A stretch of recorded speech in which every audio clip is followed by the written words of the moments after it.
СМБН, Нодер мы, оп, так, куда он исчез?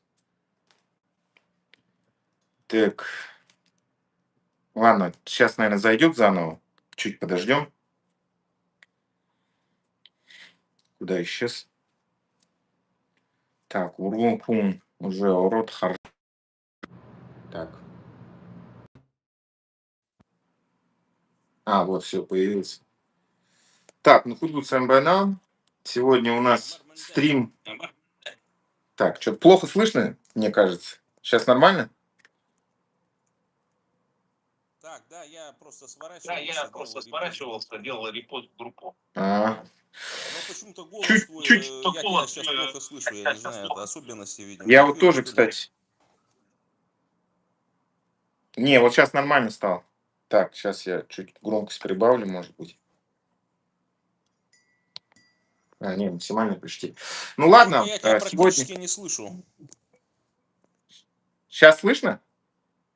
Я слышу тебя, но как-то это, как будто бы из... Сейчас, подожди. Так. Может, громкость А если прибавить? я выйду и зайду, нормально будет или нет? Или тут Ну, приглашение не будет работать? не, будет. Сейчас я, подожди, я выйду и зайду, потому Окей, что я тебя окей. еле слышу. Ага. Я один побуду. Занухдут СМБН, Нодер мы хунте, зуртанте, стрим проведем, в общем, обговорим всякие вещи. Он давно хотел попасть, вот, стрим. Так, разрешить. С варшавским суетологом сегодня, Зуртаном Халтаровым, будем обсуждать повестку.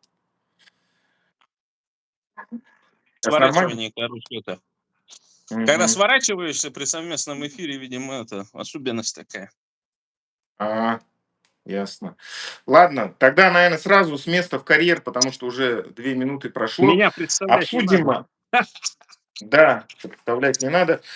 А, Вот получается, ты же лично знал Семена Скрипецкого, и как раз все это в Польше произошло. Можешь рассказать о нем, что это вообще был за человек, как вы познакомились, почему, по твоему мнению, его могли ликвидировать? И я такую тему слышал, что есть некий лист ожидания, список ФСБ, людей, которых туда внесены на ликвидацию. И, вот, в общем, об этом всем. Начнем со Скрипецкого. Начнем с того, что я с творчеством Скрипецкого достаточно рано познакомился. Там, я помню то время, когда вдруг внезапно в интернете появились вот такие понятия типа скрипцы, еще там ряд таких терминов, и источником их происхождения был как раз Семен Скрипецкий. Тогда он, в общем-то, еще не был Семеном Скрипецким, он был Робертом Бурдаем. Ну вот в своей деятельности, так скажем, он достаточно, по-моему, с 11-10 годов примерно вот в интернете начало фигурировать то, что он созидал, как бы, вот это арт-пространство, артивизмом занимался. То есть это по-настоящему современный вот художник, который сочетал не только живопись, но и акционизм, и достаточно много вот... Вся его жизнь фактически это была как, ну знаешь, как выставка. Мгм. И как я его узнал, я вот внезапно где-то в 2022 году, если я не ошибаюсь, обнаружил, что Скрипецкий живет в Польше. То есть до этого я не знал, что он эмигрировал, по-моему, за 3 или за 4 года до войны. И вот, откровенно говоря, ну, то есть только в интернете как бы мы были знакомы, я, наверное, был подписан на несколько его там групп. Но в какой-то момент времени, я не помню где, но, по-моему, в чате Скрипецкого он давал такую вещь, как вот не хотите ли вы купить картину, например. Мгм. И я совершенно случайно поставил какую-то ставку, там было что-то типа аукциона, и вдруг от него мне приходят сообщение о том, что ты выиграл, давай я тебе прям картину привезу, потому что в раме. И, собственно, вот эта фотография, которую я выкладывал, это мы на Варшаве Всходней пересеклись вместе с ним, и нас фотографировала его жена. И она там улыбалась и говорила, как мы похожи друг с другом. Ну, хотя я, в принципе, не видел вот какого-то там близкого сходства, так скажем, но, в общем, мы друг другу руку пожали, таким можно макаром сказать, что мы развиртуалились с ним. Другое дело, что поскольку это художник, так скажем, я чувствовал, что он немножко недосягаемый, то есть мое творчество и его творчество, они лежали, так скажем, в разных пространствах, так скажем, сферах, направлениях, да. И я как-то не был с ним вот так знаком, что мы общались. И вот когда после 15 там, 16 числа, видимо, кто-то наблюдает за моими социальными сетями, там мне начали несколько журналистов писать по поводу, прокомментировать там и так далее, вы лично знали. Ну, то есть оказалось, что, в принципе, я так понимаю, что Что-то. мало людей, в принципе, Семена Скрипецкого знали в личном порядке.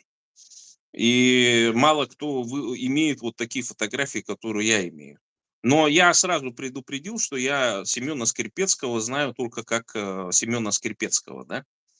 И в этом отношении ни добавить, ни прибавить ничего не могу к тому, что происходит. И, конечно, меня это ошарашило. Я был в тот момент за рубежом и вообще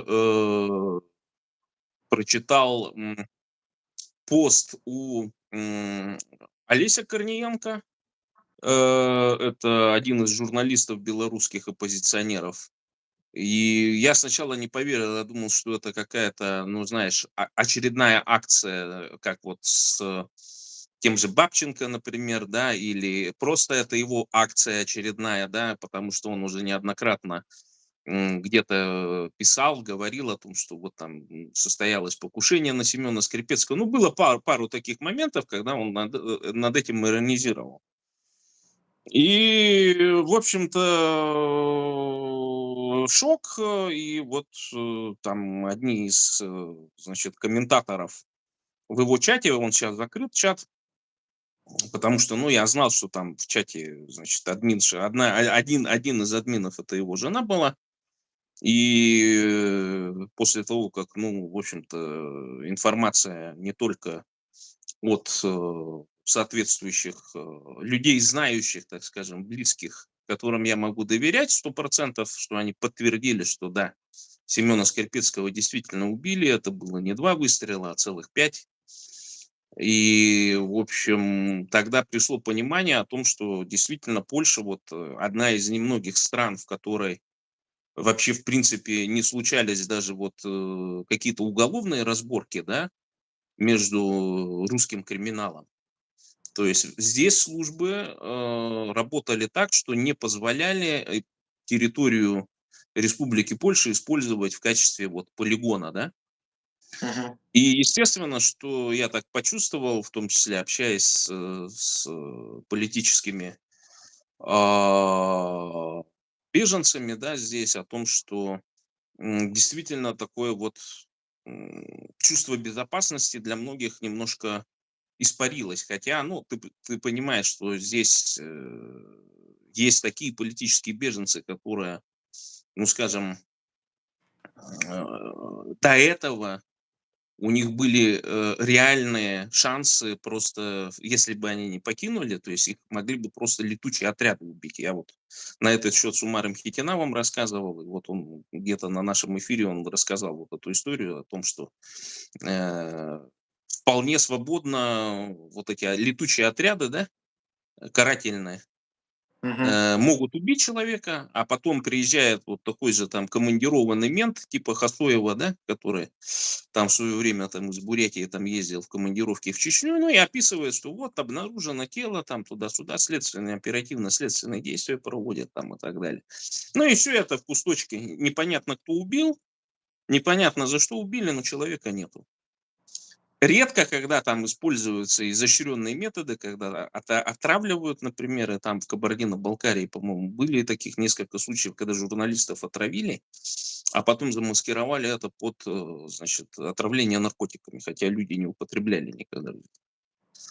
То есть в этом отношении нам, бурятам, вот эту вообще схему не понять. Хотя я думаю, что не исключено, что в Бурятии существовали политические убийства, но они были замаскированы под драку, под нападение на таксистов, например, там, да, когда люди таксовали, там, просто случайное избиение, когда голову проламывали, и человек умирал в больнице, например. Под алкогольное отравление. Я не исключаю, что какие-то вот деятели, так скажем, бурятского бандподполья, да, тайного демократического бурят-монгольского движения вот были таким образом умерщвлены. Я не исключаю этого фактора, потому что сейчас вот если посмотреть, собрать всю информацию, да, с разных регионов, то действуют всеми возможными способами. И тот факт, что здесь вот был задействован человек с паспортом гражданина Грузии, ну, я подозреваю, что все-таки это было именно больше как заказное убийство. И я думаю, что все зависит от того, как дальше польские специальные службы проведут расследование, потому что я скоропалительных действий не хочу совершать, говорить о чем-то, о каких-то предположениях, но я считаю, что, естественно, за этим стоят спецслужбы, потому что, как мы знаем, вот, например, убийство Хангашвили, да, его же совершил штатный киллер какой-то из бандитских группировок, то есть который Мгм. сидел как раз по подозрению за наемное убийство, да, и которого потом, значит, переобули, отослали в Берлин, где вот он совершил убийство. Ну, то есть это такие человечки, которыми можно, в общем-то, пожертвовать, да. То есть это не Мишкин, Гришкин, с ядом новичок, да, который там Скрипаля пытается травить, или еще какая-то группа, которая там трусики Лешки Навального терла, да, всякими там отравляющими веществами. То есть это просто вот какой-то представитель криминального мира за должок, может быть, еще за какие-то там грешки, так скажем, да, или просто пообещали там маму или папу вылечить от онкологии, например, и так далее. То есть это люди вот такие, такого порядка, так скажем, потому что, ну, я не помню, когда последний раз русские спецслужбы так открыто за рубежом убивали оппозиционеров, и причем еще артистического характера, да, художников. Да, Ведь, что бы там ни говорили, да, он представитель именно русской культуры. Ну, это как если бы сейчас Чикаташвили или, например, Быкова мгм, какой-нибудь вот такой уголовничек завалил, например, и так далее, за русскую литературу. мгм. Ну да. А, Следующий тогда у меня вопрос по ситуации с бензином, потому что сейчас я вот в Инстаграме, допустим, наблюдаю, очень много появилось рилсов, я их прямо почти все к себе в историю выкладываю, что действительно и в Бурятии, и в Запкрае, и в Иркутской области проблема действительно с бензином есть, такая же острая, как вот недавно было, не знаю, где-нибудь там в Саратове или еще где-то, или в Крыму. И вот как твой прогноз, будет ли такая же ситуация, допустим, с талонами, потом вообще бензина не будет? И раз начали даже наши буряты выкладывать эти рилсы, будет ли у них какое-то прозрение по поводу, ну, если уж совсем дальше идти, по поводу независимости, да, вот минуя вот эти вот, ну, конечно, наверное, будет какое-то у них отношение к власти и так далее. И почему до этого у них вот никаких вопросов там по ухудшению их жизни, отсутствие интернета, установки VPN, такого ничего не было, а вдруг вот ситуация с бензином их как-то заставила начать говорить об этом, выкладывать рилсы и так далее.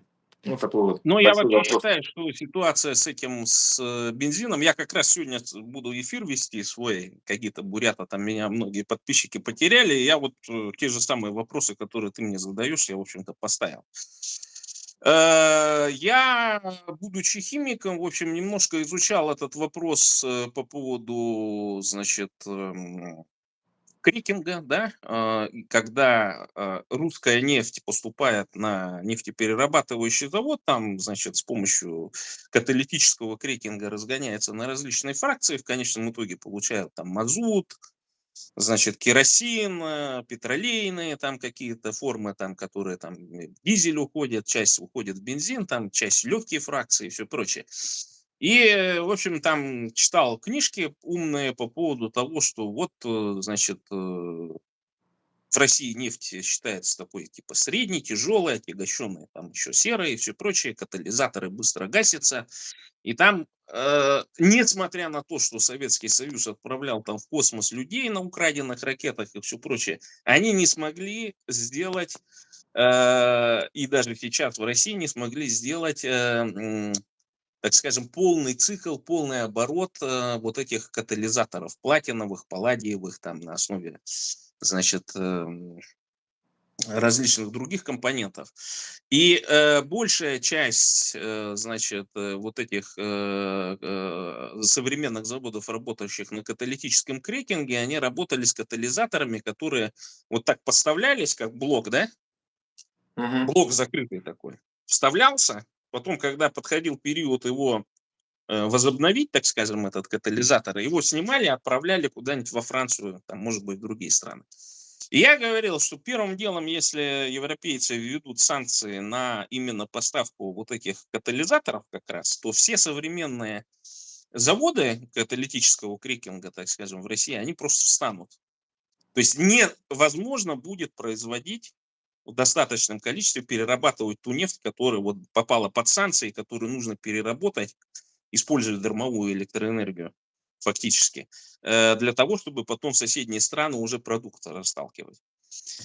И, к сожалению, этого не наступило по двум причинам, возможно. Так называемый этот экспорт через Казахстан, через Кыргызстан там, и через другие страны, то есть катализаторы начали поставляться через третьи страны, либо китайцы предоставили технологии.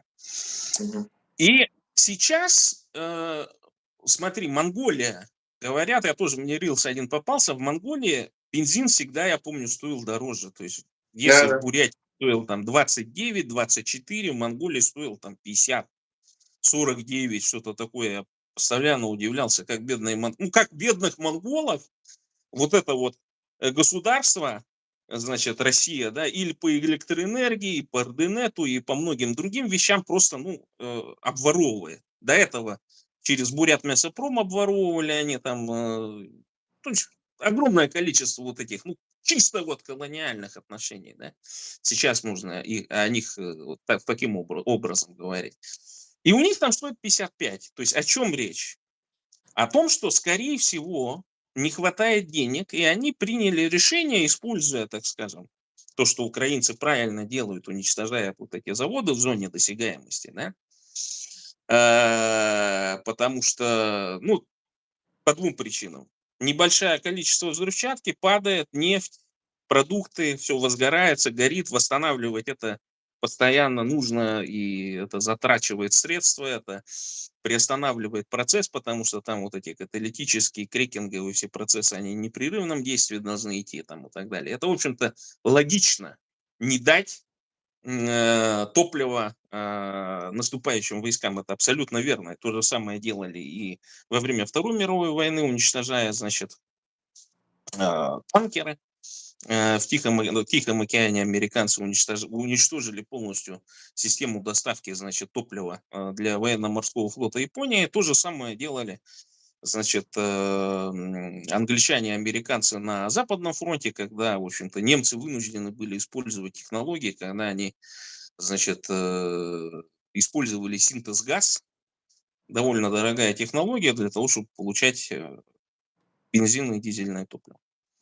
И в этом отношении Украина стратегически и тактически действует правильно. С другой стороны, вот эта вот разница в цене между тем, что в Бурятии цена и в Монголии, она показывает, что на самом деле топливо есть, и Путин и его клика, банда просто, они понимают, что это как еще один акциз, как еще один налог для того, чтобы залезть в карман тех, кто может себе позволить этот налог платить.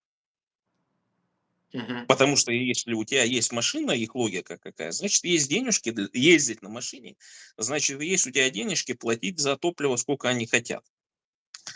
И это вот как раз одно из свидетельств того, что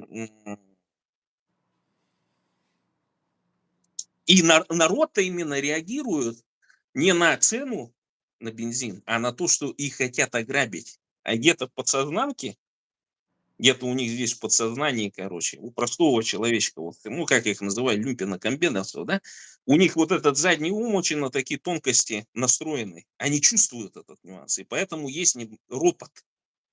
Ропот.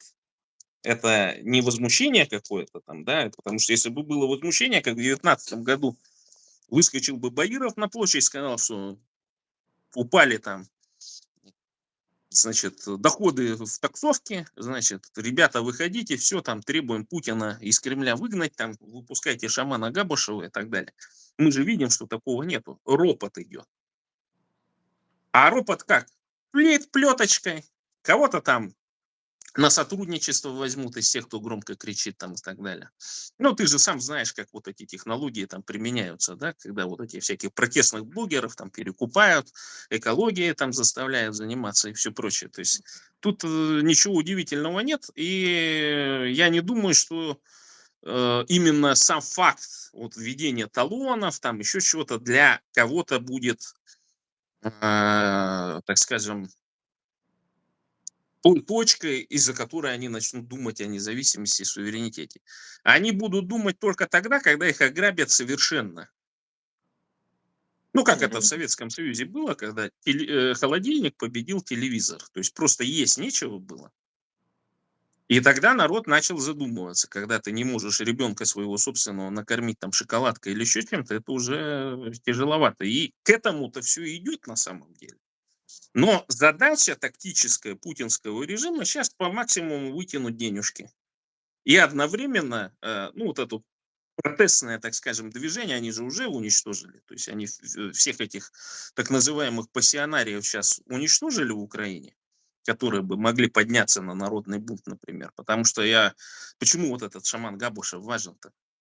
Потому что за каким-то якутом, да, там, Саха, презираемым, ну, вот все мы нацмены, да, так называемые малые народы, коренные порабощенные народы, они же нас презирают, вот это колонизаторы. И вдруг за таким колонизированным, значит, сумасшедшим шизофреником, значит, русский народ пошел. Они этого сильно испугались. Мгм. И сейчас методично работают над тем, чтобы вот это протестное движение, которое бы, ну, поставило вопросы, например, под законностью приватизации, да? А почему это вы нашими ресурсами пользуетесь, например? Или буряты, например. А что это у нас только нефти, газа там и так далее, да? А мы-то что с него имеем? Нам и школу даже в Иркутске не построили, вообще об нас ноги вытирают. Там, вот в Москву поехали за хорошей жизнью или в Петербург, раз там какая-то нацистка возникла, вы, говорит, на наше социальное обеспечение сюда приехали, прыгаете.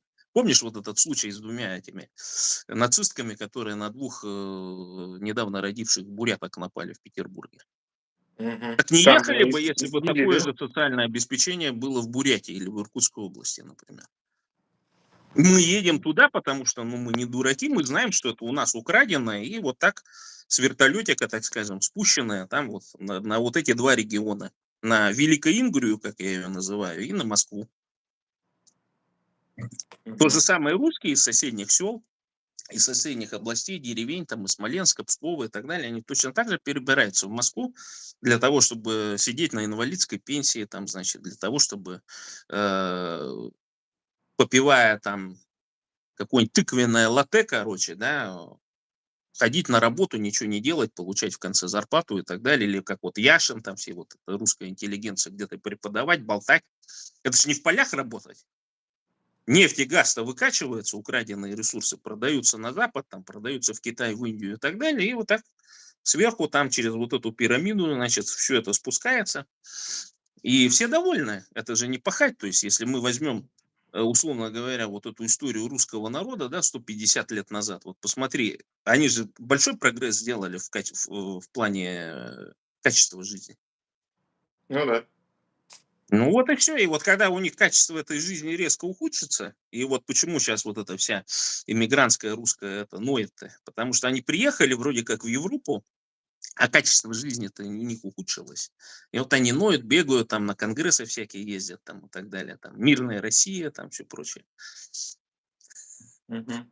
А вот как раз, если мы про вот это все говорим, про консервы, да, так называемые, хороший русский. Я такую информацию узнал, что в 90-х годах вот эти все телеканалы "Дождь", "Эхо", НТВ и так далее создавала пятая служба КГБ. И сейчас вот мы имеем и Ходорковского, и Арно, и всех этих остальных ребят, которые сейчас в ПАСЕ засели. Ну и в целом и сами гранты выдают, и эти гранты только своим прирученным, как бы сказать, журналистам выдают.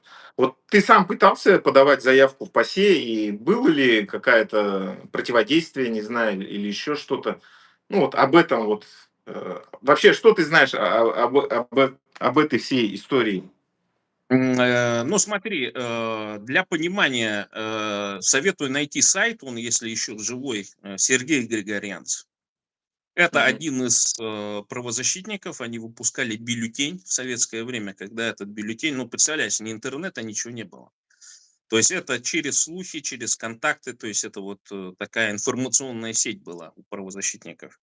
И вот в некоторых книгах своих, в некоторых статьях Григорянц пишет о том, что диссиденты внезапно, когда вот эта перестройка кончилась, да, внезапно обнаружили тысячи демократов в Мгм. Советском Союзе. Те, которые за демократизацию, за конституцию, за права человека выступают. Представляешь? То есть во всех регионах внезапно они возникли. И, конечно, многие вот из этих, да, они, ну как, я бы не сказал, что они там нарциссического расстройства там или еще чего-то, то они посчитали, что это их заслуга. И вот он как раз говорил о том, что это не их заслуга.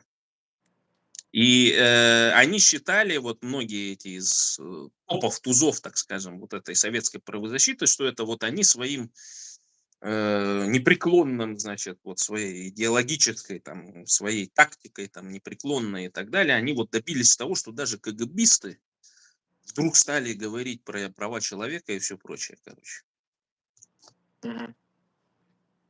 И в этом еще одна такая тонкость есть о том, что Гарри Каспаров, например, это он договорился, как их Москвы появилось. Он Мгм. договорился с каким-то там управлением КГБ, которое занималось глушилками. И вот эта глушилка, она стала ретранслятором для радио «Эхо Москвы». Ну, то есть понятно, что на пустом месте ничего не могло образоваться. И Григорянц, он в своих воспоминаниях, он пишет о том, что вообще он еще берет шире, в том числе страны Варшавского договора и так далее, о том, что это был заговор спецслужб Мгм. между американскими спецслужбами и советскими спецслужбами, КГБ, и там Стази и все прочее. То есть по какой причине? Что коммуняки, коммунисты, поскольку вся система в Советском Союзе была коммунистическая, были политические статьи и все прочее, они существенно своими вот этими, значит, своей структурой иерархической ограничивали богатство и деятельность этих спецслужб. А на тот момент уже КГБ и так далее, они имели это, как и цеховики там всякие вот эти вот, которые УБХСС там, огромное количество вот этих, которые наживались на вот этой советской экономике. То есть им нужно было это просто дело легализовать, и для этого им коммунисты не были нужны. И если из этих позиций исходить, да, вот из того, что, э, так скажем, неоднократно сидевший Сергей Григорянц в своих статьях высказывает, то тогда становится немножко ясно, как Мгм. все это прошло, как демократы эти появились, как внезапно бывшие комсомольские деятели там Тот же начали банки Ходорковский, создавать, там, он же да, комсорг, банки по-моему, да? создавать, потом участвовать в залоговых аукционах и так далее. То есть были так называемые крючковские мальчики, я о них давно говорил. Им каждому это вот в регионах помельче. Вот, например, заметь закономерность, да? Кто вот 90-е, 2000-е годы был депутатом Народного Хурала? Ну, такие самые яркие, самые противные, мерзкие. Они все были директорами колхозов. Ну, потому что в Бурятии промки нету, да? Там от промку представлял, что Гейдебрех представлял, значит, Коренев, ЛВРЗ, вот этот Беляков, или как он, Белыхли с этого, с авиазавода, да, с Мгм. приборки, по-моему, никто там не сидел, а хотя, может быть, и сидели, но так в основном большая часть это была директоры колхозов. А когда их сменили всех? Их сменили в 89 году. Сами коммуняки. Для чего?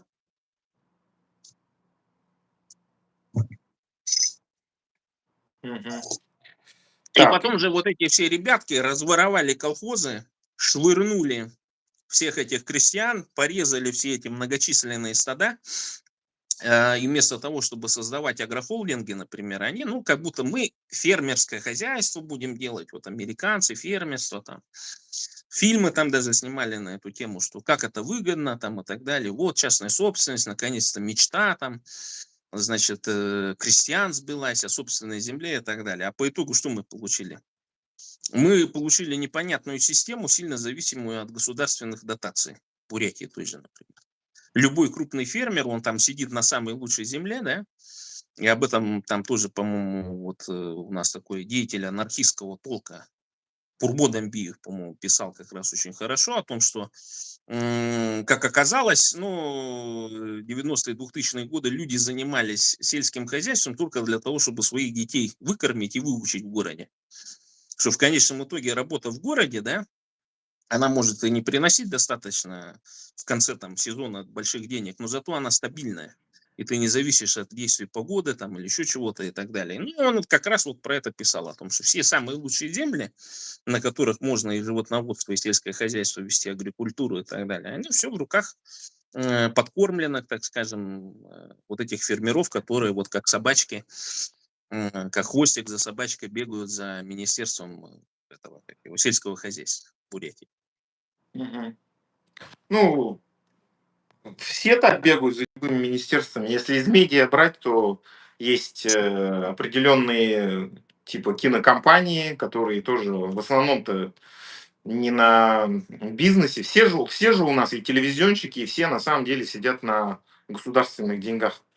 И тоже ждут каких-то грантов, которые разыгрываются в течение года от Комнатса, да, по делам национальности, потом Минобр, Минспорт. Ну, то есть вот они прямо по Ну, очереди получают эти гранты. Я просто знаю эту систему, я же работал в РЦНТ. да, у Да-да-да. меня инсайт есть такой. Я помню в свое время Болтатарова, когда из пула исключили, она делала курсы такие для этих для журналистов, там, для прессеков там, и так далее. Вот она рассказывала историю с Бумбошкиным.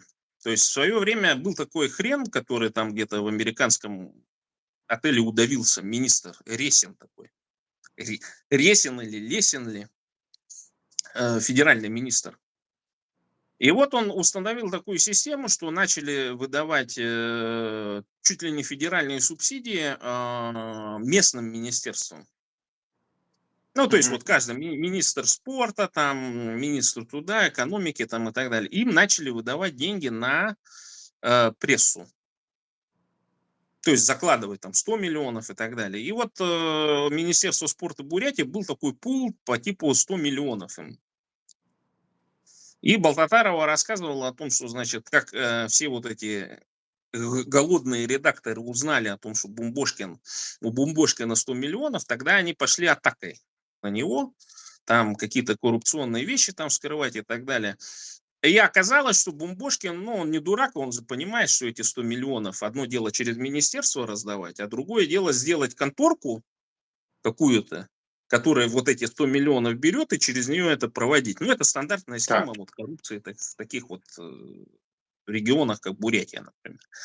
И вот он эту Мгм. конторку сделал, и я не помню, кто ее возглавлял, Болтатарова вроде бы говорила про эту тему. Ну и, в общем, поскольку у них там, скажем, в виде борцов там и всех прочих силовая поддержка была здоровая, то однажды то ли в номер один, то ли куда ли к Болтатарову завалилось там 5 борцов, короче, заполнив пространство вот это. И она была испугана, конечно, потому что, ну, она не рубкова десятка, естественно, там быстро они от них откусались там и так далее.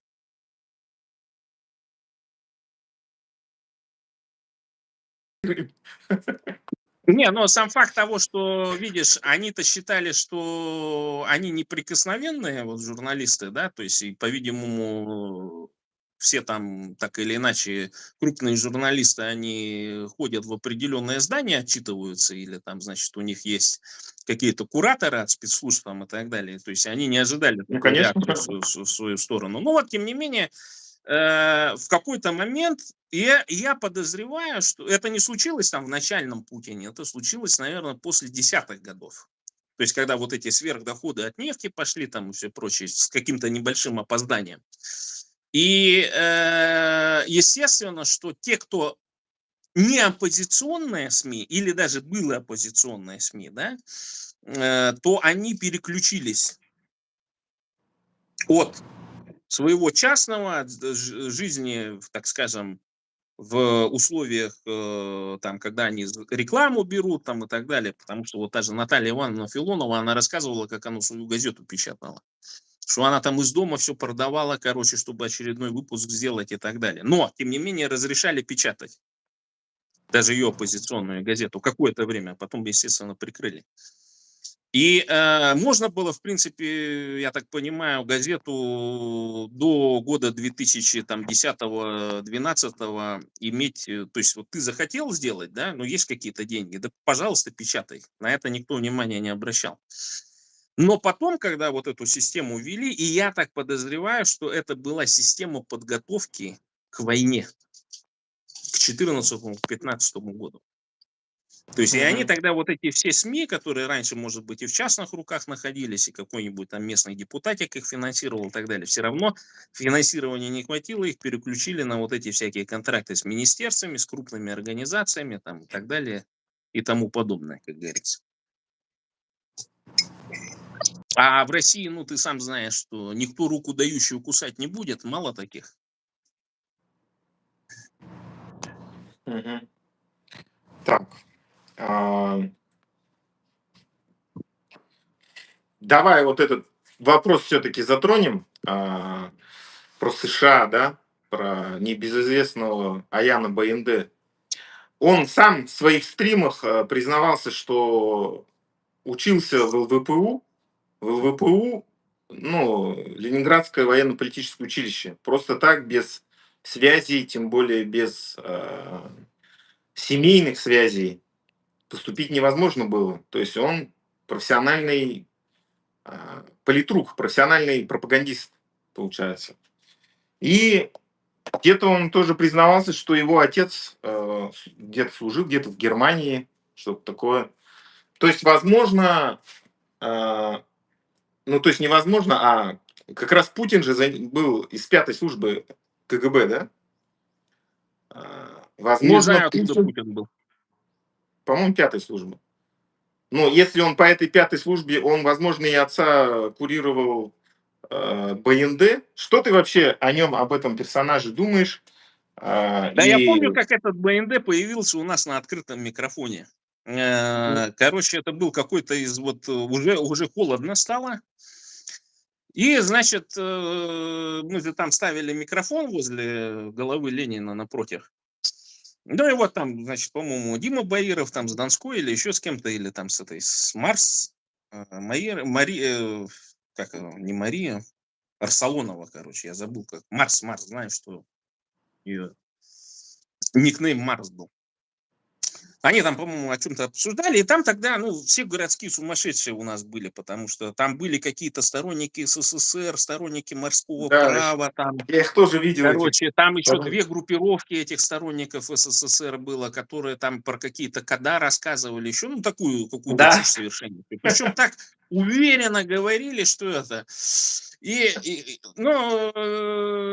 первое время, ну, вот их все слушал, и это вот было похоже, знаешь, на как бред шизофазника или как-то вот это вот называется. То есть это люди вроде как и не шизофреники, то есть они совершеннейший бред не говорят, но у них есть какая-то вот, как будто бы вот говорят, и вроде бы как будто бы нить, она есть логическая там.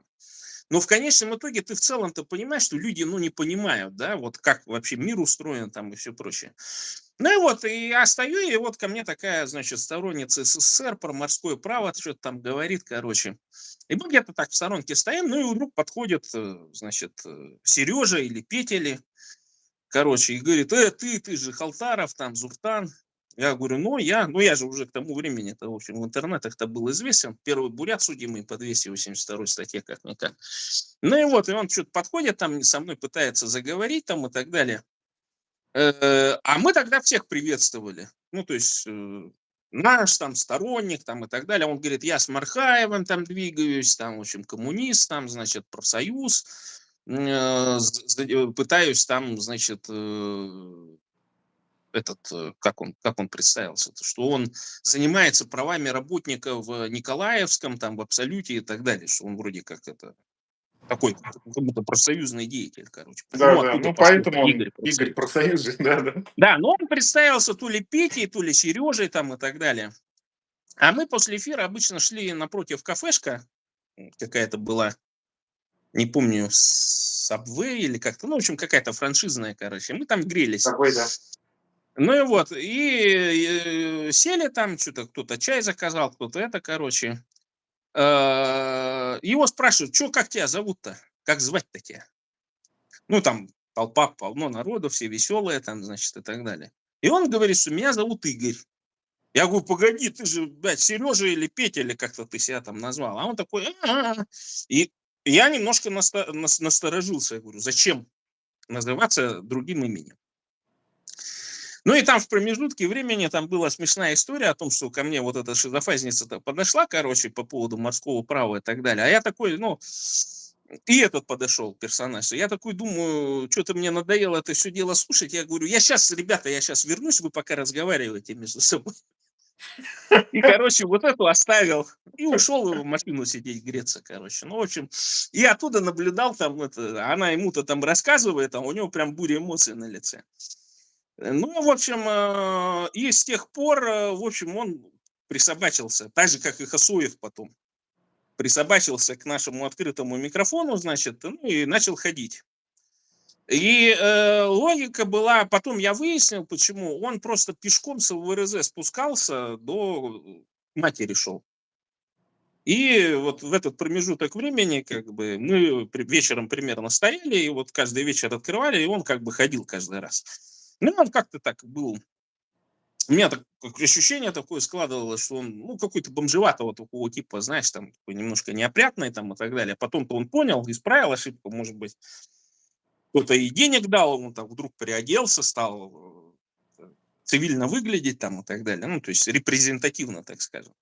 Ну, а потом, естественно, вот эта пьяная лавочка, там, туда-сюда, он не, так скажем, человек компанейский, любит компанию, там, любит проставиться, там, и так далее, о былых подвигах своих рассказать. И вот он рассказывал о том, что он поступил во внутренние войска в Новосибирск, там на улице Кутатыладзе в Академгородке есть такое учебное А заведение, про Питер? училище, А, училище потом в внутренних Питер, войск. да? Мгм. И он рассказывал, что, ну, понятно, что они там все не учились, короче. Они в основном там дрались, боролись там с русским нацизмом там и так далее. То есть там было их всего на человек 200 или 300, там 3 азиатских морды. И вот они троем держались и отбивались от этих всех. Ну, это может быть и история такая. Ну, и вполне возможно, что так и было. Что там это? Училище. Это чуть ли не после 9 класса туда, ну, всех дураков, кто там эти физическими какими-то параметрами обладает, да, у которых по математике двойка, например, или тройка. Всех туда загребали, да, то есть я так понимаю, что там и в физической форме никакого нет. Ну и потом, по-видимому, то ли по нацквоте, то ли еще по какой-то линии, их решили, всех вот этих троих нацменов, отправить в Петербург учиться, типа на Ну, так он, по крайней Ну, мере, квоту объяснял. тоже просто так не выдавали же, на самом деле. Я просто помню, Ну, что... зная эти структуры, например, вот я, будучи у меня прадед репрессированный, например, да, то я бы в М, такую контору не смог бы попасть. ну да. Я бы не смог даже попасть, например, на обучение в какой-нибудь ядерной сфере. Ну, допустим, ядерная физика или ядерная химия. Э, Поэтому тут понятно, что от происхождения много чего зависит. Это то же самое, как Юлька Хазагаева, да? Вот это вот сейчас там Да-да. с русским мужем, там бурятская националистка, странное сочетание. В ТАСС. В ТАСС. Это ИТАР-ТАСС сейчас называется, а раньше это был телеграфное агентство Советского Союза. Там, Уполномочен чтобы у заявить, который? тебя... Ну, то есть, понимаешь, туда отбор идет. То есть, туда просто так и не попадешь, короче, сходу. Да, да. И в этом отношении таких вот, ну, персонажей достаточно много, которые, в общем-то, не раскрывают своего прошлого, но поскольку, ну, мы же буряты, мы как бы сообщество такое, друг про дружка все знаем. Это то же самое, как я пытался выяснить, откуда Люжинчин происходит. Ну, вот это Наталья Будаева-Арнота, которая. Мгм. И я начал спрашивать, наводить справки, где у нее там бурятские, будаевские там или еще какие-то корни. Нашел, что это по первому мужу фамилия, да, а Он же потом-то оказывается... замминистра ее, Будаев-то сын от него же, от этого ой. Ну да-да, от сына замминистра этого. Ну, потом обучение, да, обучение факультет иностранных языков. Вот я помню, что в мое время туда не попасть было. Там даже Ну, какие-то на большие языки, деньги по-моему, платили, чтобы туда попасть. да-да-да, Потому что классика. всегда вот этот факультет иностранных языков в Бурятии, он, ну, там, признаемся, там козырные были женщины, девочки. И Ну да, русские, кстати. и не русские, и бурятские там и так далее. Они были очень такие, все, так скажем, можно по-нашему сказать, что вкованные, знали, чего хотят с самого первого курса там и так далее. То есть, и многие из них, конечно, сделали ноги, тоже там по возможности находили какие-то возможности из Бурятии уехать, потому что вот особенно их поколение, которые чуть постарше, которые там 80-х годов, 79-го года и так далее. Ну и вот, и, собственно говоря, тогда вот это раскрылось, да, когда Сота там опубликовала, что вот у нее фамилия Люженчина. А я помню, что у меня была в группе в классе Ян Фуцай, но она себя, я ее китаянкой называл, хотя она, ну, была такая блондинка голубоглазая, если я не ошибаюсь, зеленоглазая. И красивая девка, но она себя русской считала. И я, зная, потом расспрашивая историю, потому что в БНЦ там тоже много бурятизированных китайцев, которых после и до конфликта на Даманском их заставляли бурятизироваться. Особенно Бургузин, Курумкан, там еще Яравна, там еще есть группа районов, где они бурятизировались. Ну, например, вот такой же бурятизированный из бурятизировано это вот Салбон Лыгденов, да, происходит там, Байрымна Да. Роднаева, да, Да? вот эти журналисты. Ой, Э, я про них сегодня как раз думал. У меня даже ну, вопрос есть и попозже к этому. тут, когда ты слышишь, что он был Люженчин, ее отец, Мгм. то это 100% значит, что он был записан как русский.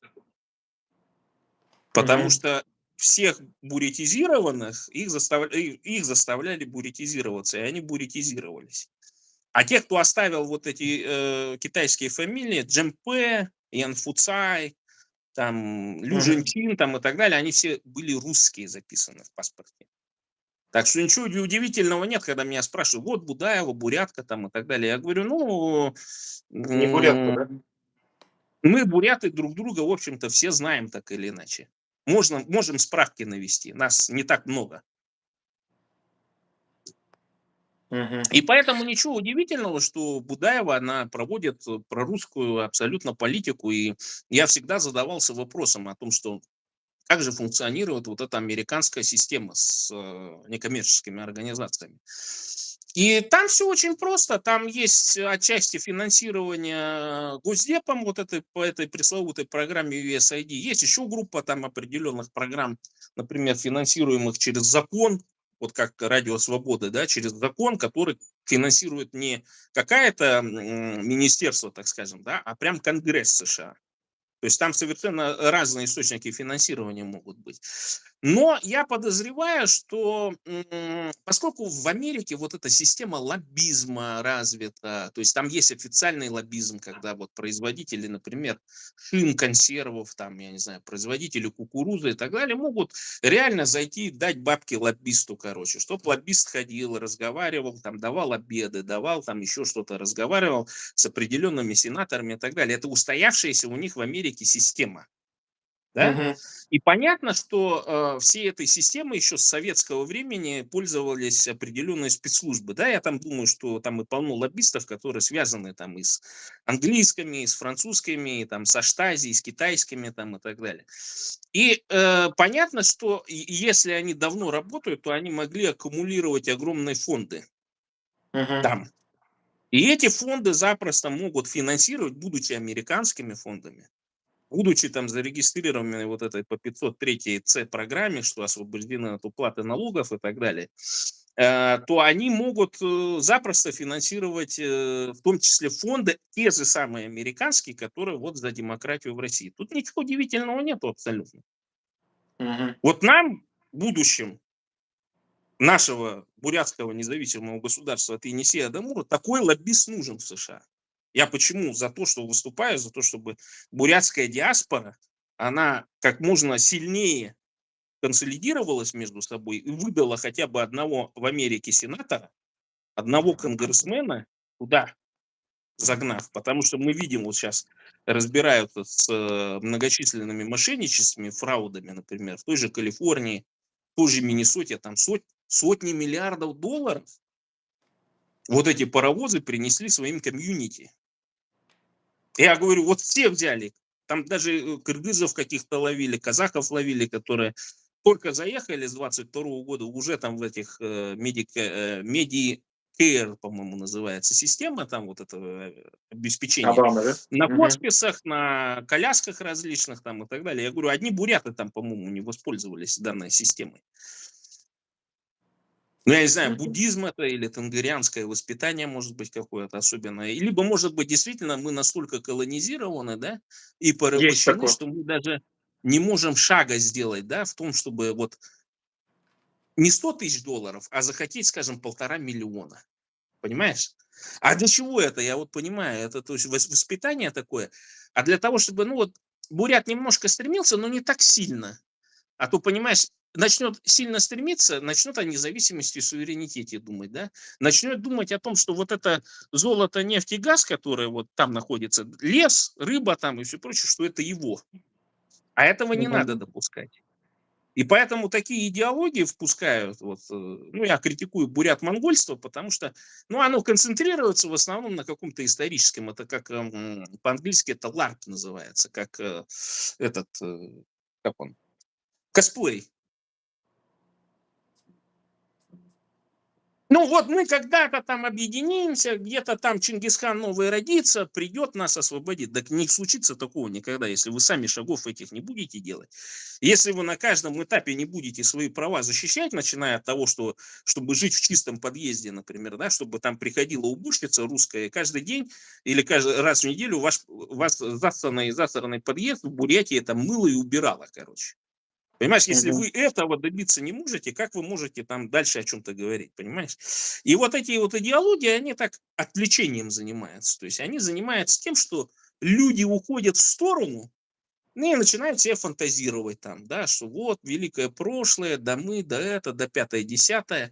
А по итогу, когда настает момент, когда ты должен за свои права заявить. Вот у многих, например, бурят, которые в США, у них почему кейсов нету? Так а потому что они не боролись за Они не свои делали права ничего. там в Да, Бурятии. да. Потому что если бы он, например, пришел в больницу, ему сказали, а лекарств нету, мил дружок, иди-ка ты отсюда. А он бы взял, прокуратурку написал, Знаешь, мои права нарушены. В интернете еще до чата GPT, до различных искусственных интеллектов полно было, значит, образцов, как можно с использованием Конституции, местных законов и так далее мусорнуться, написать там в прокуратурку и так далее.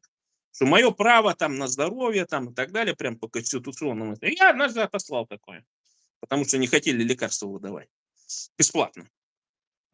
И от прокуратурки вдруг приходят: да, мы проверили, ваши права нарушены, Зуртан Михайлович. Я думаю, ничего себе, вот реакция странная. Ну, а потом там произошло то, что вот бывшую эту, как его, главврач мошенница оказалась там, коррупционерша 6-й поликлиники. Мгм. Поэтому надо на каждом этапе, отказывают вам в бурятском языке, не надо там с ними ругаться, ссориться. Берешь просто, тихо, пишешь заявление. Сейчас тем более с использованием вот этих электронных средств, электронной подписи вообще ничего не стоит. Каждый день можешь там по 10 писем писать в разные эти. Вот тебе и кейс формируется. И я давно об этом говорил. О том, что если вы едете в США, вы должны быть подготовлены с кейсом уже. А вот этот кейс как раз и есть. Не надо там, как некоторые думают, надо там с плакатом стоять каждый день, там, да, где-то там под головой Ленина там и так далее. Нет, этого не надо. Можно вот на каждом этапе отстаивать свои права. И сейчас тоже могут начать этим заниматься.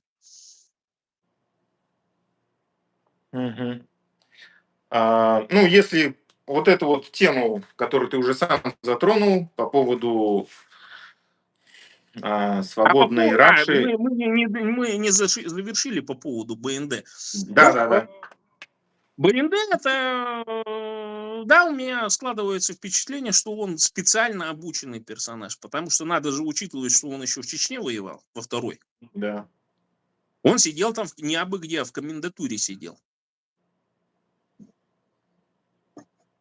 Ну, и учился Вот он, так. получается, по профессии же, по своей, пропагандист, спецпропагандист, политрук.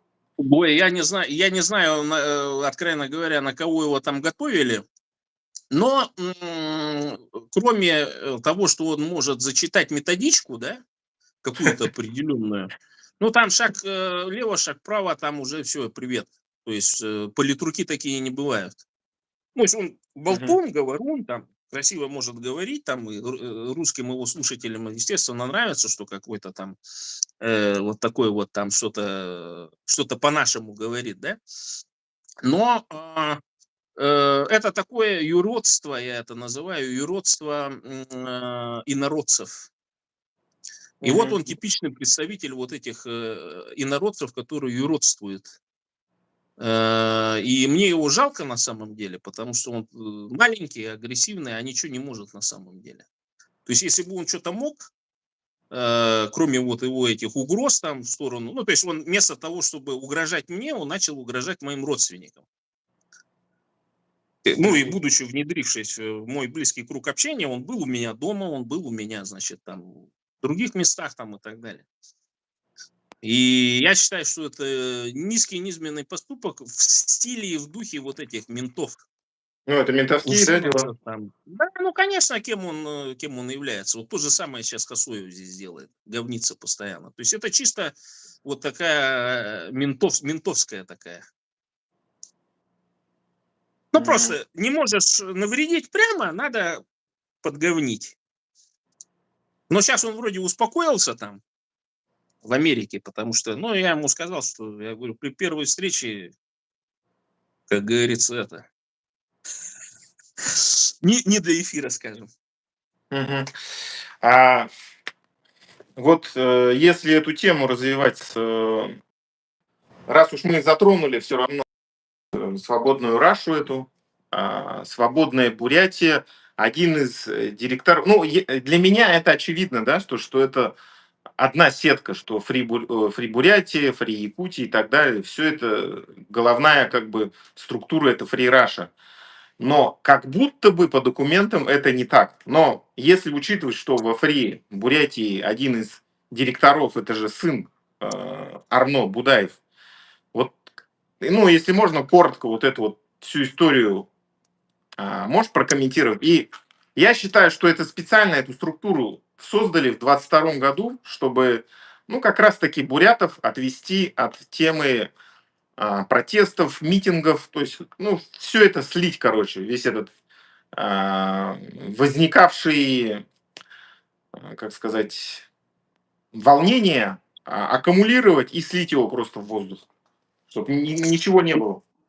Ну, это стандартная практика. Я выехал, получается, в августе 2021 года. И конечной целью моим должен был стать США. Но конъюнктура, значит, перемещения, тогда как раз вот в этот же период стартанули просто какие-то десятки тысяч через Мексику там представителей Казахстана, Узбекистана, Таджикистана и так далее. И тот путь, которым я хотел воспользоваться, он, короче, это... Ну, я бы его просто не потянул. Там те же узбеки там писали, что они там по 20, по 30 тысяч долларов теряли. Их просто таможенники грабили. Ну и вот. И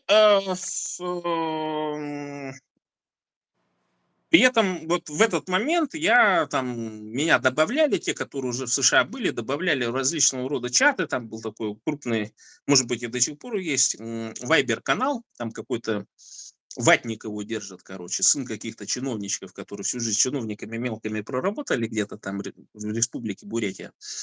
Ну, и он какой-то такой, типа аристократа бурятского, короче, такой весь фи-фи-фи такой, знаешь, какой-то такой истероидного типа мужик.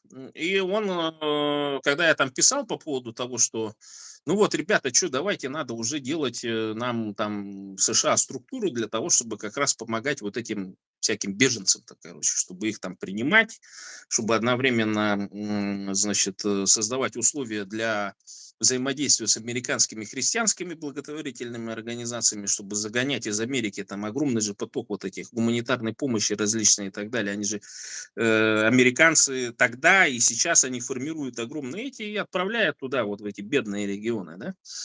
В основном Африка там и так далее. Я говорю, а чем Бурятия и Монголия такими регионами не являются? И мы через Монголию могли бы там что-то организовать и так далее. Но для этого фонд нужен. Естественно, выскочил вот этот админ Плакса.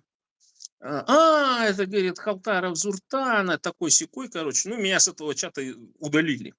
При этом я когда интересовался, я говорю, ну, свяжите меня с людьми, которые вот хотели бы заниматься, так скажем, вот этой деятельностью. Может быть, Писать. э, людей добавилось. И хотели бы, так скажем, вот этим заниматься. И там такая тишина повисла, и кто-то пишет, ну, кто-то занимается фондом. Кто-то. Мы не знаем кто, но кто-то занимается. Сейчас, мол, вроде в США будут делать фонд какой-то. И я так понимаю, что никто, из находящихся в США, вообще по-серьезному об этом не думал. О том, что Мгм. бурятам нужны какие-то правозащитные фонды, чисто благотворительные фонды и так далее. То есть нет этой вообще даже мысли, идеи не было. И когда вот эта Free Buryatia Foundation возникла, причем я, ну, одного, по крайней мере, чувака оттуда знал, который потом вышел оттуда. Это было чисто, я так понимаю, некоторая эмоциональная, то есть определенная группа бурят, она, которая здесь была и которая, скорее всего, сидела... Помнишь, была такая социальная сеть, где во время пандемии, где голосовухами обменивались. На Не, айфонах она в чё-то основном была. не помню. Ну, какая-то вот она взлетела, а потом, когда коронавирус прошел, короче, там типа аудиокомнаты создавали, я не помню тоже, как называется. Ну, и, в общем, они там все, видимо, сидели, короче, и какие-то вот прозревшие, так скажем, на какое-то до первого прихода участкового к мамке, к папке домой, прозревшие, вот они решили сделать. И потом вот это, видимо, название возникло, Free Buryatia Foundation. И я Мгм. помню, долго бесился, когда меня там журналисты и всякие там, значит, русские оппозиционеры меня с ним путали. Я говорю, я за свободную Бурятию, а они говорят, вы с Free Buryatia Foundation? Я говорю, не-не-не, они, говорю, четко обосрались, говорю, в самом начале, в преамбуле-то, что они написали, мы ни за какую независимость. Ну, а зачем так было называться? То есть они назывались так для того, чтобы попасть под вот этот зонтик, скорее всего, Free Russia Foundation. То есть такие организации, и вот, например, Молодаева создала организацию Indigenous People of Russia. А есть такие организации, которые объединяют коренных малочисленных народов Севера, они тоже называются Indigenous People of Russia. Понимаешь? И Мгм. я считаю, что это, во-первых, от либо злой умысел, потому что так не принято в цивилизованном мире маскироваться под какие-то организации, да, ну это как вот этот Аленка и Арюнка шоколад, понимаешь? Мгм. Да-да-да. Логику вот людям поясняю, что пользуются тем, что вот есть бренд, который уже раскрученный, разверченный. И в этом отношении понятно, что либо это злой умысел, это делается специально, либо просто дураки. Ну, которые вот банально, а давай-ка вот так назовемся. Не, ну не э, дураки, име- конечно. Конечно, это Ну, умысел. я отчасти от того, что они говорят, ну, понимаю просто, что там иногда шариков не хватает у людей. Ну, И с этим я вполне тоже возможно, согласен. что кто-то ими может управлять просто, что они Ну могут да. быть как марионеточки, понимаешь? Им говорят, ты вот это говори, а вот с этим не общайся, например. Да-да-да. И Ну, будешь это ты так это тоже делать, и есть. будут тебе гранты, будут тебе финансирование, там, протолкнем тебя. Но это больше так, знаешь, как инфо-цыганство. По ушам катаются просто. Для того, чтобы часто показать свою важность, например. И я поэтому говорю, что любой активист, любой оппозиционер, так скажем, да, он должен иметь свой собственный фонд. Это важно, потому что грантов много, гранты местные, гранты международные, гранты глобальные, но для того, чтобы их получить, тебе нужно хотя бы на локальном уровне начать работать. То есть по созданию, например, диаспоры, там, какие-то культурные мероприятия раз в год, может быть, проводить, этого уже достаточно для того, чтобы каждый год шаг по шагу делать небольшие шаги и набираться опыта. Сразу больших денег не будет. И естественно, что вот, например, я смотрю регулярно, слежу за отчетностью вот этой Free Buryatia Foundation, так они последний раз, по-моему, в 2023 или 2024 году давали отчетность. Ну, то есть каждый год фонд должен давать отчетность в налоговые органы. Она открыта, это открытая информация. И то есть это что значит? Что фонд после этого не имел никакого финансирования стороннего и не привлек в том числе пожертвований. Ну, в США вот эта система, она очень хорошо действует, если ты, допустим, десятку пожертвуешь в какой-нибудь фонд, который вот по 503 Ц, например, да, то тогда ты можешь этот 10 тысяч получить в виде налогового вычета. Мгм. И иногда это очень выгодно, потому что если ты хочешь, например, своим родственникам загнать какую-нибудь гуманитарную помощь на 10 тысяч, ты просто договариваешься, что фонд берет штуку, короче, а гуманитарку там на 8 или на 9 тысяч загоняют, короче, какую-нибудь Бурятию, да, и ты еще и вычет получаешь. То есть, ну, немножко, может быть, не доросли, может быть, немножко пугает вот эта вся система и так далее. Но учитывая то, что там в США такие фрауды там на сотни миллиардов долларов, что какие-то такие налоговые вычеты, это будет смешно. И бурятам этим надо этой системе пользоваться. Я призываю как можно больше фондов этих открывать. Почему? Потому что это важно. Я вот сейчас окунулся в систему вот этого международного, так скажем, международных прав. И я понимаю, что, условно говоря, буряты вообще не представлены, в отличие от других дружественных и соседних нам народов, да, Мгм. абсолютно нет никакого понятия о вот этих крупных организациях. Да, о правах ребенка, например, о правах просто человека, о экологии, вот, которые международные документы принимаются и так далее. Я вот недавно получил сертификат как раз по поводу прав детей. И я понимаю, почему вот наша проблема с бурятским языком не решается, потому что в республиканском законодательстве отсутствует любая ссылка на международные документы, связанные в том числе с правами детей. А там четко прописано о том, что мы права детей в плане изучения своего языка, культуры, там даже глобальнее более написано о том, что сохранение вот этого пространства бурятского.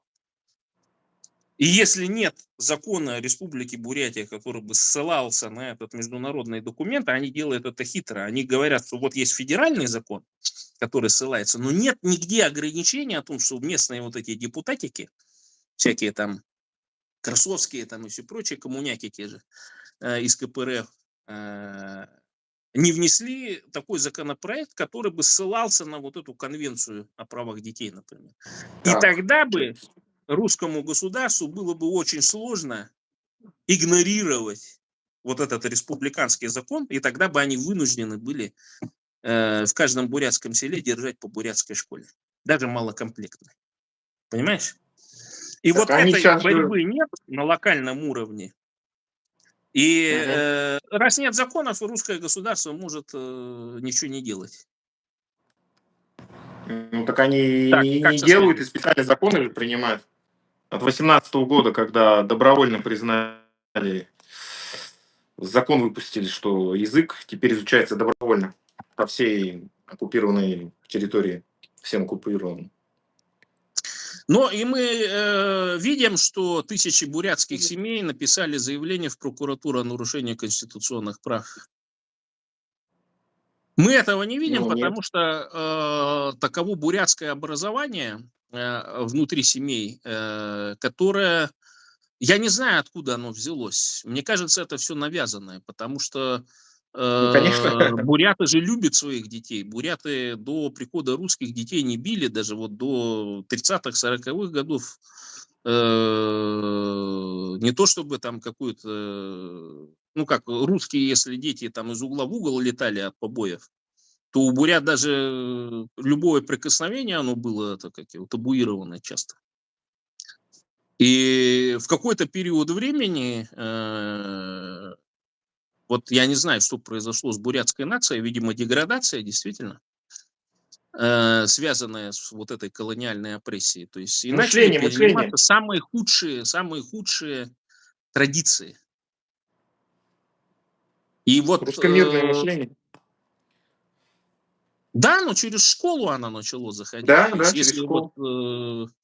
ну, понятно, что если ты ребенка будешь колотить, и ребенок будет забитой, униженной, оскорбленной, и он все время будет терпеть эти побои.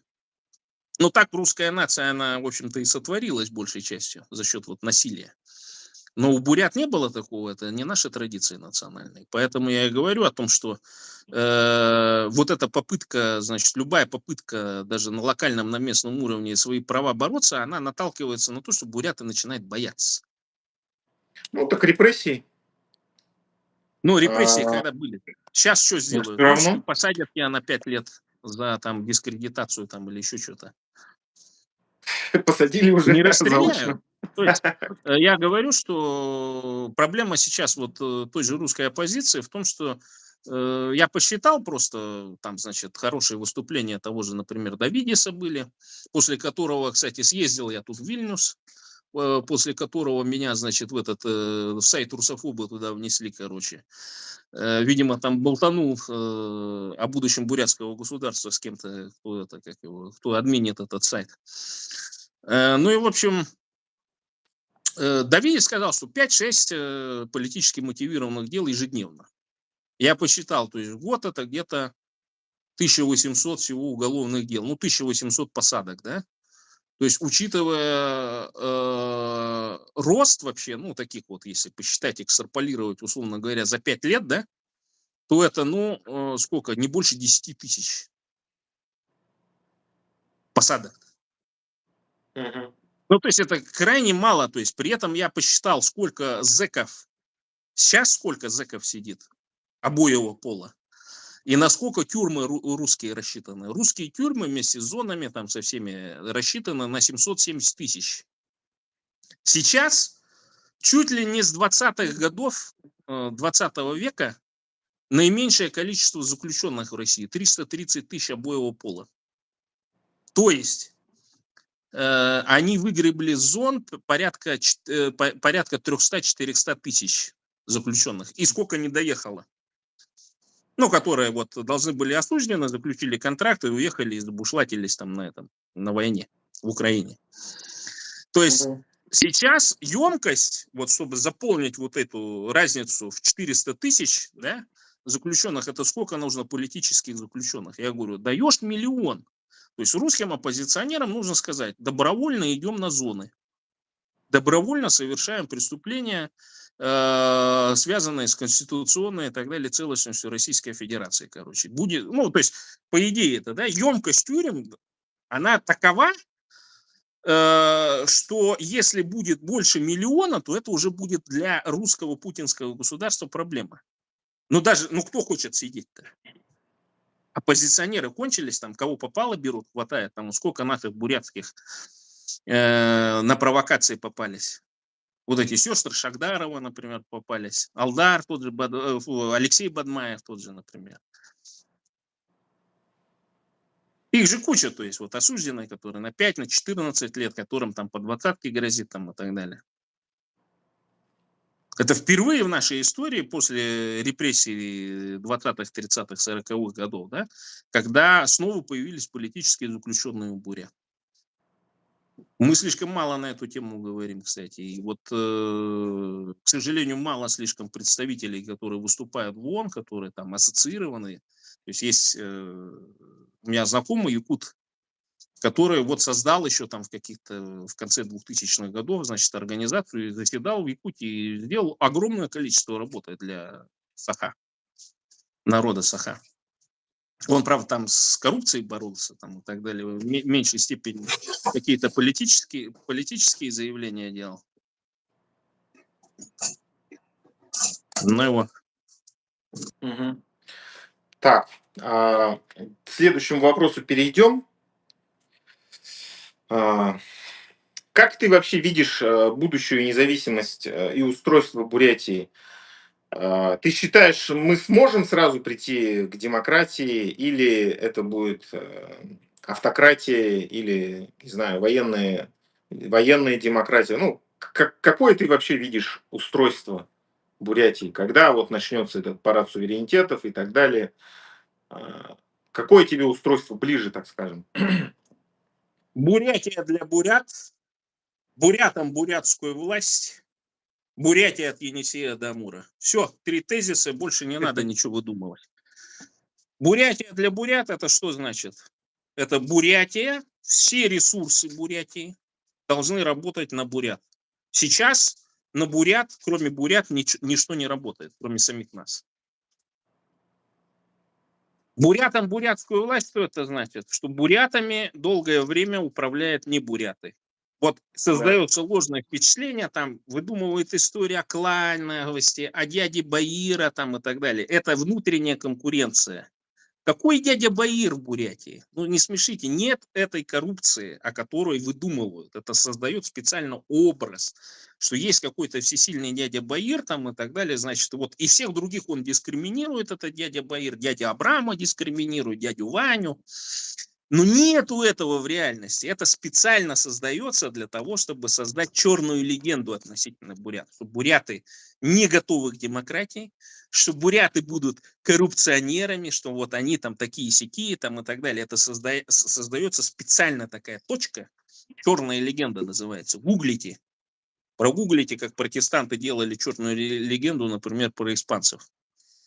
И для чего это создается? Для того, чтобы внедрить нарратив о том, что если буряты обретут суверенитет и независимость, то это обязательно будет что-то такое диктатура, там, что-то это будет там сверх-ультра националистическое и так далее. Но буряты, когда последний раз бурятами управляли буряты? Вот вы задайте себе просто вопрос каждый бурят. 100 лет назад, когда А они из перед кем отчитывались, вот эти родоначальники всякие, там, глава, вот эти наёны там и так далее. Они все Ну да. были под русской администрацией, Ну там да, да, даже да. вот традиционное бурятское родоплеменное построение, оно было подчинено территориальному принципу. Есть даже статья, я Мгм. не помню, кто-то написал, там как раз вот расписывались рода по территориальному, как русским было удобно. То есть существовали бурятские рода более крупные, но русские их делили и над каждым вот этой территорией ставили какого-нибудь родоначальника или главу. Почему? Для того, чтобы поделить, и так удобно было, значит, ими управлять, направлять, так скажем, и так далее. То есть фактически с момента завоевания, после того, как последний бурятский воин сгорел в юрте, да, уничтожаемый русскими казаками, вот после этого буряты своего собственного управления не имели. То есть сейчас вот в этом-то как раз и проблема. Там вот я помню, значит, такой Исугей Сандуев, такой, ты знаешь его, да, там этот Мгм. таксист бурят. Поэт. Вот он говорил, я не коммунист, я мархаевец, вот они все в поиске находятся. А я говорю, ну вот Этих коммунистов люмпина-комбедовцы, надо да, разогнать вообще. люмпина-комбедовцы, Сразу же. они все в поиске лидера находятся. Там, значит, им Чингисхана подавай там и так далее, который придет и за них всю работу сделает. Понимаешь, это такая мечта, это же тоже Ванюшкин нарратив. Что придет, там золотая рыбка появится, там щучка по щучьему велению, там по моему хотению. Никогда буряты так не думали. И нам надо Ну да. возвращаться к той форме мыслительной деятельности, которая была у наших первопредков, которым приходилось выживать в сложных условиях, воевать с окрестным там, населением и так далее, отвоевывать те земли, на которых которые наши от Енисея до Амура, понимаешь? И все, что там, все наше.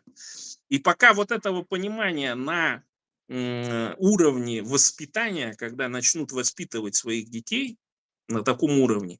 Потому что я вот сейчас вижу, например, буддисты там, хоринские, там, это вот эти вот там, я не знаю какие, вот они ксенофобию начинают развивать.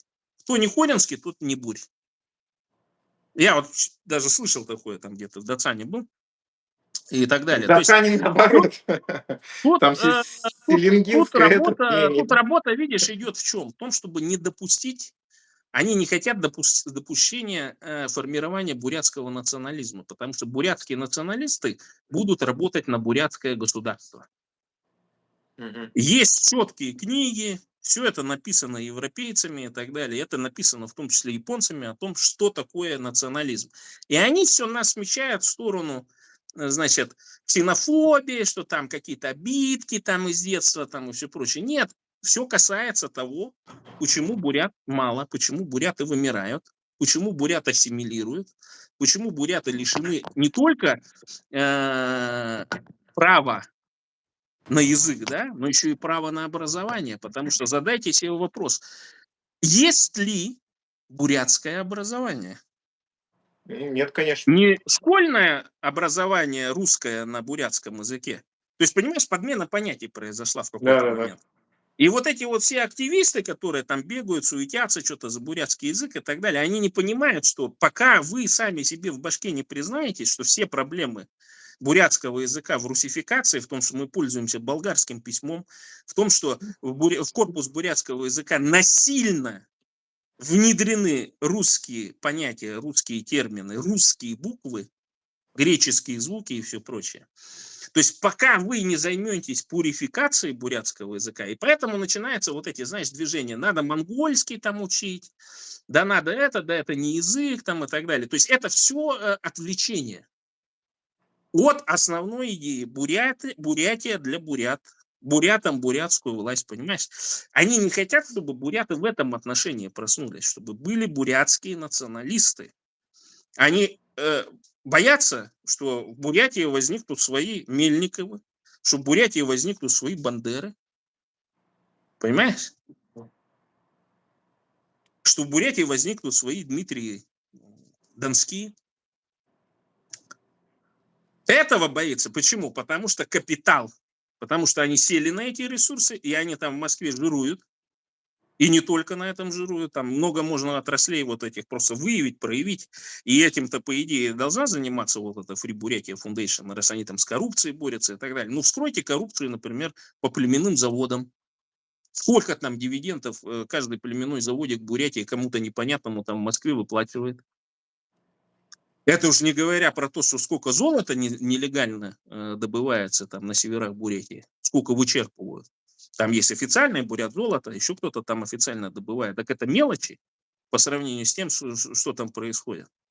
А угля сколько вот эти различного рода разрезы Бурятии выдают и так далее. А если взять этническую Бурятию, Каскад ГЭС, это все наше. И они не хотят, чтобы буряты воспринимали Бурятию от Енисея до Амура как свое пространство, бурятосферу. Понимаешь? И делают вот это все, там, это политическая нация, там, еще какую-то чушь там начинают вот эти проработанные, разработанные женщины там рассказывать там и так далее. Понимаешь? И поэтому я тебе говорю о том, что сказками бурят кормят очень долго. Вот это бурят-монгольство, это тоже сказка, великая история, великое прошлое там и так далее. Вплоть до того договорились, что Чепчугея забыли, что забыли о том, как завоевание происходило. Что там тотальнейший геноцид был. Да. И мы, Так. бурята-то, это помним. И я вот помню, частенько так тоже с какими-то пересекался, там, в Бурятии еще. Я говорю, а как ты в семье, как вы в семье не говорите о том, что нас русские геноцидили? Почему вы не говорите? Не было, говорит, такого. Я говорю, а может, ты не бурят? И потом начал понимать, что да, там под бурят в свое время много было и Ирбановым загнано и так далее, когда надо было нацию увеличивать, короче. Там приняли о том, что, ну, раз буддист, бурят, раз говоришь по-бурятски, бурят. Понимаешь, то есть тоже интродуцировано было достаточно большое количество азиатских, сибирских, палеосибирских народов, которые в Бурятии от Енисея до Амура проживали, но которые ничего общего и близкого к нашей бурятской истории, например, не имеют. Сейчас же даже до того договорились некоторые там персонажи аутического спектра, что буряты это тоже колонизаторы, опрессоры были. Бедных ивенков спаивали. Я говорю, ну да, было такое. А почему? А потому что русские обложили бурят ясаком в виде шкурок, значит, соболя, даже в тех районах, где соболь вообще отродясь не водился. Ну и приходилось как-то выкручиваться, надо было ясак-то этот 40 соболей-то выдавать в семье. Вот так же было. Ну и что, и гнали Тарасун, гнали Архи. Так, я еще не могу все-таки эту тему не... Потому что я ее так масштабно объявлял, и вот мы вышли в эфир. Я... Ко мне просто вот периодически обращаются с темой того, что надо объединяться и так далее. Ну вот я предложил создание собрания в эфире по поводу подписания документа, декларации насчет будущей иллюстрации, будущей, как сказать, национализации природных ресурсов и так. Вот эти два главных вопроса. И, получается, пригласил я туда тебя, Тузгар, Марину Хамхалаеву и РХТН, да, РХТН у нас Раджана, я забыл фамилию, Дель Понте, в общем, Дугарова, Дель Понте. У меня с именами плоховато. Как ты вообще к этому всему относишься, сам ты лично? Я Как ты вот отношусь это представляешь? положительно к твоему начинанию. Другое дело, что вопросы надо сразу поставить о том, что вот, например, удмурты 5 июля будут проводить конституционное собрание, как бы учредительное собрание. Мгм. И я вижу инициативу, мы должны объединить все, в том числе неформальные группировки, и вообще сделать съезд бурят за рубежом. Съезд. Ну да, да, я согласен. То есть возобновить вот эти структуры, которые, например, были созданы в 90-е годы, там, да, типа Конгресс бурятского народа, еще что-то. То есть еще живы те люди, которые вот этим делом занимались. Там понятно, что вот это было, там создано, например, много организаций, там и ГБУХой создано, например, вот этот ВАРК, да, То есть это же хитро, вот по Я и бурят-монгольскому про пути Конгресс так думаю. бурят свернули, короче, да? Ну, там с Да-да-да. Конгрессом там сложновато, потому что это делал Егоров под себя, ну, чтобы вот свое бурятство поддержать. И, ну, Царствие Небесное, конечно. И тут важно этим пользоваться, потому что, например, вот Пронькинов в Соединенных Штатах, да, у него вот эта бурят-монгольская партия они там делали. Монгольское выкинуть оттуда надо, потому что монголы будут протестовать, у них и так там довольно сильное лобби в США. И я говорю, что надо эту партию возрождать. И при этом сделать не просто, что это будет конгресс, там какие-то активисты съехались, там одни и те же, то же самое, что они там с одним и тем же докладом там выступают, значит, на различного рода конференциях и так далее. Одно и то же там, каждый раз разные темы, короче, а они все одно и то же базарят. Ну, что поделаешь, там кто-то старый, кто-то неумный, там кто-то необразованный, например, и так далее. Им проще текст заучить один и выступать с ним. И поэтому я говорю, что это должна быть очень серьезная, долгая подготовка для того, чтобы этот съезд прошел как можно более репрезентативный. Мгм. Но это достаточно серьезные суммы. Я говорю, плохо, что наша американская диаспора, она не совсем консолидирована, потому что я призывал в свое время бурят выезжать в США именно по той причине, чтобы буряты, во-первых, научились жить в условиях частной собственности, увидели, как капитализм работает в Америке. И для того, чтобы, естественно, за 10-15 лет заработали нормальные деньги, чтобы могли нас финансировать. Тех, кто занимается Ну, в интеллектуальной Корее на деятельностью. самом деле тоже неплохо живут, потому что, ну, Ну, поэтому, минимум наверное, 1500 долларов, наверное, Будаева зарабатывают. отрядили туда. Ты же в курсе, что там Будаев-то где-то в Корее находится? Да-да-да, был он. Ну? Сейчас здесь, что ли? Но он Ну, я был не знаю, точно. где он, но он был какое-то время где-то, вот, Да, в Корее был. видел. Я слышал просто от навальнистов, что приезжал сюда этот Будаев, и Ну, видимо, либо что-то они учеба, там либо решили. еще что-то было. Ну, наверное, да. Просто получается, что в Корее, что в США, где самые такие многочисленные бурятские анклавы, как раз таки полная разрозненность и никакого объединения, и никакой бурятской идеи нету, в общем-то. Только какой-нибудь Сурхарбан там провести, и все на этом. Хотя это то Не, же ну, самое, на самом деле, что и в Бурятии. Что толку вы там Сурхарбан проводите? Ну, это хорошее дело, но это же не бурятское национальное движение никакое.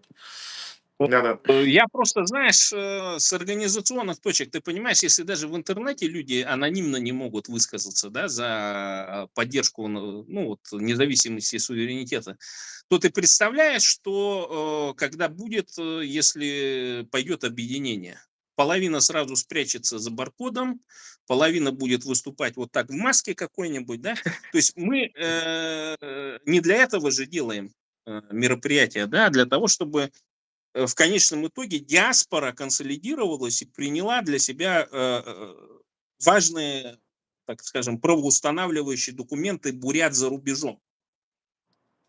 Например, Мгм. создание бурятского института, который бы из института бурятского языка, который бы нормировал бурятский язык за рубежом. Вот это, казалось бы, невидимая работа, которую он будет проводить, но мы уже должны быть готовы, когда суверенитет и независимость упадет нам в руки, да, или мы сами его возьмем, чтобы у нас уже были работающие институты, чтобы у нас были люди, которые могли бы не просто эту власть поднять, как там БНД хочет там с 300 там головорезами, значит, ворваться туда в Улан-Удэ и захватить что-нибудь, да, а именно чтобы уже все функционировало, чтобы вот так раз и все, и сразу бы американская база прилетела, и у нас бы уже документы были, все соглашения, договоры, там, 10 буритосов, которые на ЦРУ работают, 10 там буритосов, которые на ФБР работают и так далее.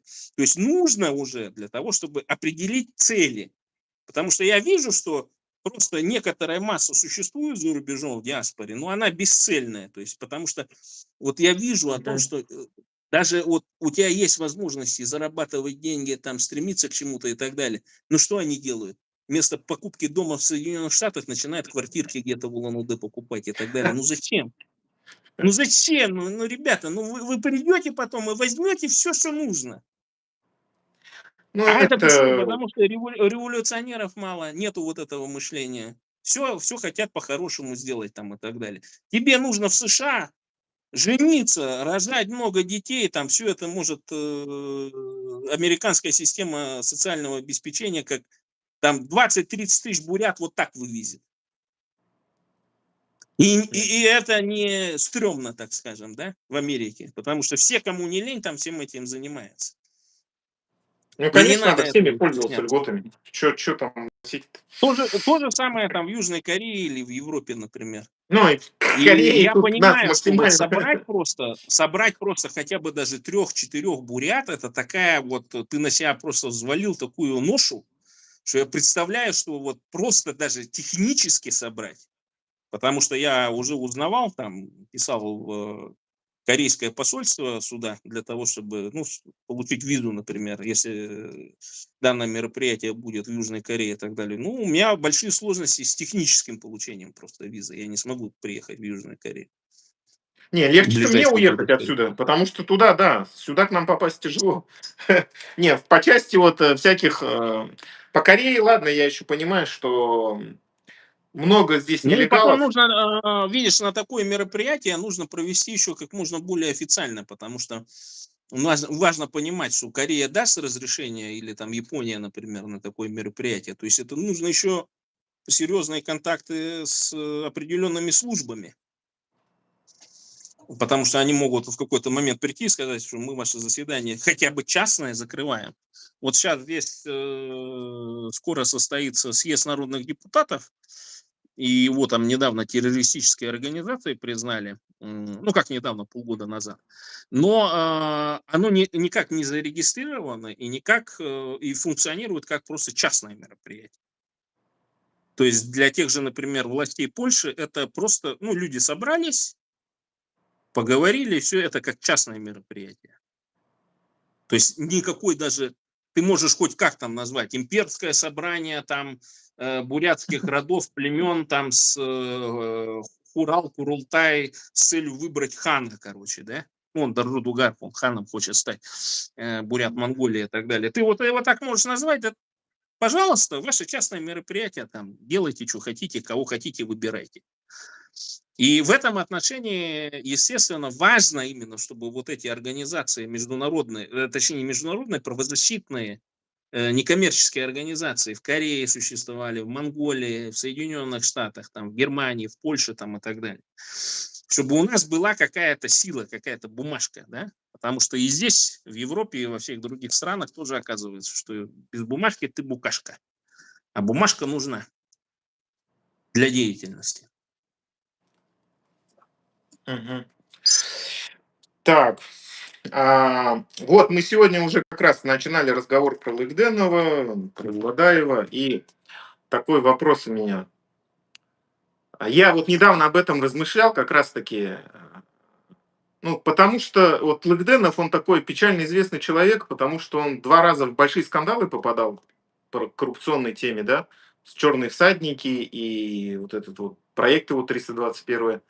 Сейчас я, кстати, думаю, что это, видимо, специально ему поручили, что ли, что-то это делать, пропагандистская такая тема. Но и еще и он плюс ее и успел там все-таки... Либо это было задание, я не знаю, деньги-то были, получается, как сказать, экспроприированы, да, так скажем. А, Просто вот как у меня, да, сейчас это картинка в голове. Вот та же Баирма родная, про которую ты говорил, в БГТРК, это же понятное дело, что в СМИ простые люди, тем более бурятская СМИ, да, ну как бурятская, не бурятская, конечно, но где бурятский язык, как бы сказать, представлен, попасть никак не могли. И я думаю, в конторе, наверное, да, в свое время обратили внимание на те процессы, которые происходили в республике Саха-Якутия, когда у них активно начал развиваться кинематограф их. И, возможно, это была такая провокация конторы для того, чтобы, ну и сам весь бурятский кинематограф в какой-то момент просто слить. Как ты к моей вот этой вот теории, так скажем, заговора, не знаю, относишься? Это имеет место быть? Или, Ну, у или это меня к мои уже вот... Лыгденову претензия была, там он снял какой-то ролик якобы про войну в Чечне, причем он там использовал в качестве озвучки вот эту Майкопскую бригаду, которую там бравые чеченские воины уничтожили полностью под корень. И, значит, там была такая, значит, сцена, что Бурят там в окружении, в общем, он начинает там своим предкам молиться, и вдруг на вертолетике прилетает Ванюшка розовозадой такой пухлый, и, значит, его спасает, и Бурят в это время плачет и, значит, благодарит Ванюшку. То есть, и я сразу понял, что, еще не зная вот этой всей истории про китайское происхождение Лыгденова, что Лыгденов, он не бурят. Что потому Мгм. что бурят вот такую клюкву он вообще не снимет, потому что, во-первых, не в бурятском духе там кому-то молиться, короче, тем более предкам, особенно в стрессовой и грозящей уничтожению, значит, ну, твоему уничтожению, да, то есть ты будешь шевелиться до самого последнего для того, чтобы, значит, из этой ситуации выскочить, короче. То есть это не бурятское мышление. Но зато очень хорошо ложилось на какие-нибудь русские там Ванюшкины истории про там Спасителя там и так далее, про благородного дикаря Бурятошку и, значит, Ваньку колонизатора. И все, что Лыгденов делал и до этого, и, видимо, после этого, то это чисто носит коммерческий характер. Просто человек Конечно. зарабатывает бабки таким образом. Ну и артистическая сфера, я так понимаю, она вообще связана с легким мошенничеством, так скажем. Потому что ничего удивительного нету. Например, та же карта Монгола, которой нет. Они же там больше того разговаривают, короче, Да, да, ездят да. на тес, собирают с этих дураков там деньги под благовидным предлогом и так далее. А я же запросы слал, и здесь в посольство слал монгольское, и туда в Урал отсылал e-mail по поводу того, что а как вообще, ну, Монголия Мгм. планирует вообще? И делал даже разбор, потому что Монголия не планирует, и потому что как карта поляка здесь возникла, с которой они слезали эту идею, да, она возникла по той простой причине, что здесь хорошие статистики математики. Они посчитали, что через там 15-20 лет Польшу ждет демографический кризис. И им нужно Мгм. вот население, которое близко, так скажем, по духу, по культуре, по языку к полякам. И они выдумали эту Мгм. карту поляка с целью просто привлечь дополнительных значит, жителей, так скажем, Польши от 18 до 65 лет, которым там через год могут после выдачи карты поляка дать польское гражданство, для того, чтобы он работал, платил налоги и увеличивал численность населения. Вот и все. А в Монголии такого фактора нет, потому что там достаточно молодое и бедное население, они размножаются хорошо, им зачем каких-то еще голодранцев там без денег привлекать из каких-то там регионов типа Калмыкии или там Бурятии и так далее. У них и так все в порядке. У них Мгм. природная рента существует и так далее. То есть своя маленькая там детская демократия. Им не нужны там какие-то непонятные мигранты. И это же то же самое вот как бы афера на афере, и тут ничего не удивительного нет.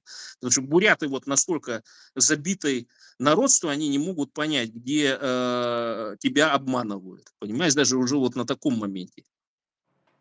Мгм. Ну, вот Лыкденов, он на вот этой теме хорошие бабки поднял, я точно знаю, потому что только с Хурала, получается, от государства он 10 миллионов взял, потом вот эти чёсы тоже делал, где собирали бабки. Просто сам результат же получился. Я сейчас еще и думаю, хорошо, что он плохой получился, потому что, а, как сказать, может быть, хуже воздействовал на наших бурятов в условиях войны. Хотя и так, блин, сколько их пошло на войну подыхать за русский мир. Хорошо, что все-таки в этом плане он оказался не Спилберг, да, хотя он там грозился. Просто ладно, у меня вот эти вот теории заговора, да, я хотел с тобой это разобрать. Я потом это отдельно еще проговорю. Ну, просто, если знать, как бы сказать, биографию человека, его связи, он же, по сути, благодаря как раз Боедмер Аднаевой и возник вообще как явление, потому что она же по ГТРК М. работает. Я И не знаю историю возникновения, но я просто что-то помню, из начала 90-х, там где-то год 98-й, 99-й, был какой-то компьютерный клуб, и они, по-моему, проводили, как раз вот там Лыкденов, по-моему, был, если я не ошибаюсь, они проводили первый турнир по Warcraft 2. Я помню, там Мгм. участвовал, в первом туре вылетел. Что-то такое вот помню. Может быть, это и не он был, может быть, это кто-то другой проводил.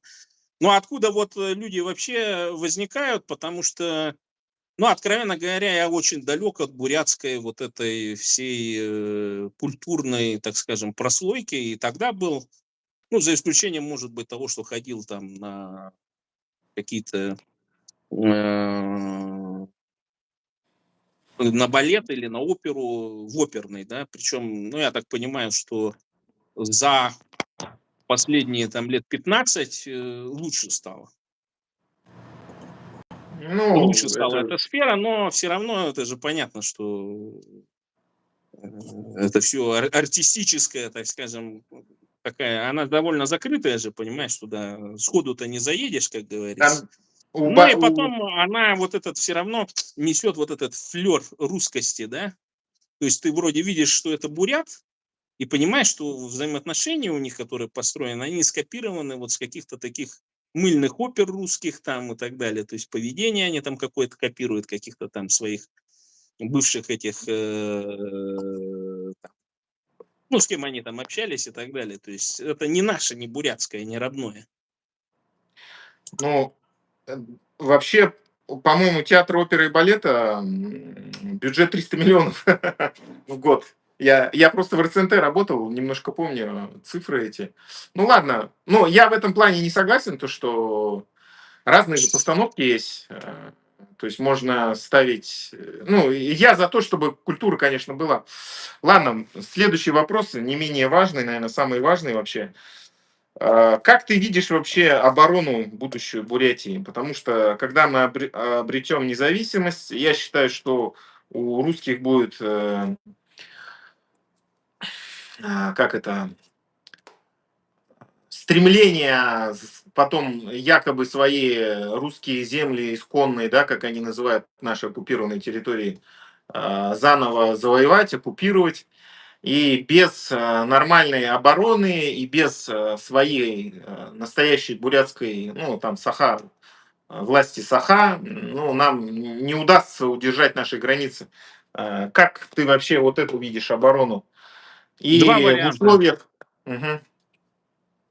Два варианта. Китайские военные базы, либо американские военные базы. И я, когда высказал эту идею здесь в частной беседе с представителями русской оппозиции, они были очень удивлены. А я говорю, а мне не важно, какая кошка даст бурятам независимость, китайская или американская. Главное, чтобы она нам эту независимость дала. Понимаешь? И логика в чем? В том, что я тебе вот такой простой пример приведу. Был такой значит, изобретатель, конструктор пистолетов Шакдуров, если я не ошибаюсь.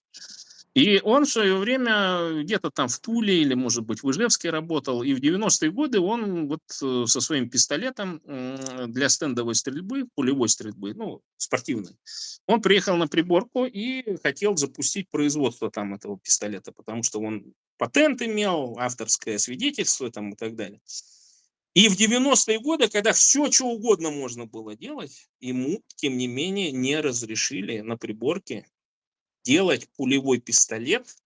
Ну, а что там 5,6 или 5,2 миллиметра? Чтобы Это... у бурятов оружия не было, да? То есть логика в том, что они бдят и бдили. И вот тут посчитай, сколько у нас, например, собственных конструкторов оружия, известных нам. Нет. Мгм. То есть свое УЗИ мы производить не сможем. По крайней мере, в ближайшей перспективе. Но мы можем воспитать в диаспоре США одного-двух, которые бы, выучившись в американской системе оружейной конструкции и так далее, могли бы организовать частные предприятия для производства там, в США, оружия. Понимаешь? Потому что одно хорошо, конечно, жить на экспорте там и так далее, потенциально там может быть ВСУ нам поставят какое-то вооружение и так далее. Потенциально что-то мы возьмем на захваченных складах, арсеналах вооружения. В Бурятии, кстати, в Улан-Удэ второй крупнейший арсенал вообще по всему Советскому Союзу находился. Ну, сейчас, наверное, Если все не видели уже весь. вывезли, блин, на войну. Но ситуация в том, что трофеи плюс, естественно, надо закупать. И я даже такие прикидки проводил, сколько нужно на вот ограниченную, так скажем, свою нашу бурятскую СВО, да, специальную военную операцию, там, скажем, по достижению независимости и суверенитета. $1 миллиард. В принципе, это по Ну, современным это ценам, немного, если да? диаспора напряжется, там, да, каждый там из американских и бурят сколько там даст, по 5-6 тысяч долларов, например, да, ну, мы приблизимся к какой-то вот сумме, да, и консолидируем, и можем там так или иначе закупать какое-нибудь легальное вооружение, копить. Другое дело, что понятно, как должна формироваться. Я вижу о том, что нам нужно вернуться снова к родам и племенам. То есть чисто построить военную демократию. То есть вот есть 5 крупных племен, каждая новая семья объявляется родом, и ты выбираешь, в какое ты племя входишь, кому ты больше принадлежишь, так скажем. Да? И вот как в США, например, индейцы, у них же до сих пор племенное управление, у них есть книжка родословная, где все записаны, там, например. Да? И вот я считаю, что это один из важных таких нюансов, потому что русские, когда нас колонизировали и уничтожали, они взаимодействовали с родами. И там поначалу это была шерсть, ну, если углубиться в историю, шерсть – это присяга. То есть определенным образом буряты давали присягу русскому царю. Не каким-то там ванюшкам, там, каким-то атаманам там, и так далее, а конкретно давали присягу русскому царю. Собственно, почему переформатирование в Бурят-Монгольскую ССР там, и так далее большевики предприняли, и вообще касаемо национальной политики. Да, то есть ванюшки же этот нюанс упускают из виду, о том, что каждый народ, если это не зашло как Хивинское там, ханство, там, Калмыцкое там, ханство и так далее, целиком, да, когда их там правитель за них решил, да, и аристократия. А когда заходили вот такие, как мы, как якуты, как хакасы, как представители там других народов, да, то русские разбивали на представителей родов, и каждый род давал шерсть. В 17 году, после того, как монархию упразднили, эта присяга исчезла, испарилась. И поэтому им нужно было, чтобы сначала они ДВР сделали, Дальневосточную республику, оттуда вычленили, значит, Бурят-Монгольскую ССР, а потом ее включили там в РСФСР. Понимаешь, да? Именно по той причине, что вот эта вся присяга, то есть мы могли в тот момент консолидироваться, и как Богданов предлагал, через полосицу такую сделать, объединить и сказать, что мы вот на основании нашего решения, да, создаем нашу собственную республику. И в этом отношении мы можем то же самое повторить. То есть снова создать наше бурятское племенное управление и таким способом через эту систему легитимизировать нашу суверенитет и независимость. А касаемо вот вооруженных войск и так далее, ну это надо, как там один из казахских историков сказал о том, что вот представители намадных народов, да, кочевни. Куда он пропал? Что-то вылетел? Так, вылетел что-то ты. Что-то ты там на мат начал говорить и вылетел. На каком моменте? Намат, про намат начал говорить и вылетел. Намат или Сейчас я включу свой микрофон. реально феодал. Ест мясо, ездит на коне, понимаешь? То есть нам, бурятам, нужно в это состояние вернуться. То есть нас и численно как раз не хватает. А потом мы запустим программы, естественно, то есть я же с Русланом Габасовым на этот счет разговаривал, я говорю, что бы ты посоветовал бурятам?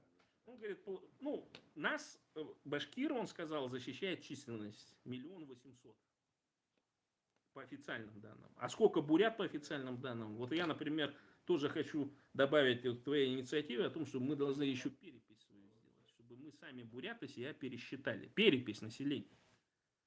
Потому что мы пользуемся русскими данными, а может быть нас вообще-то и 200 000 осталось уже. Может быть кто-то вот такой же, как я, или такой же, как ты, себя вообще Ванюшка считает, например. Ну, таких тоже хватает. Ну, вот, правда, бывает исключение в виде Юльки Хазагаевой, там, это Марины Сайдуковой, там, Марины Ханхалаевой и так далее. Вьюшковой тоже. Фамилия вроде русская, а дух-то бурятский.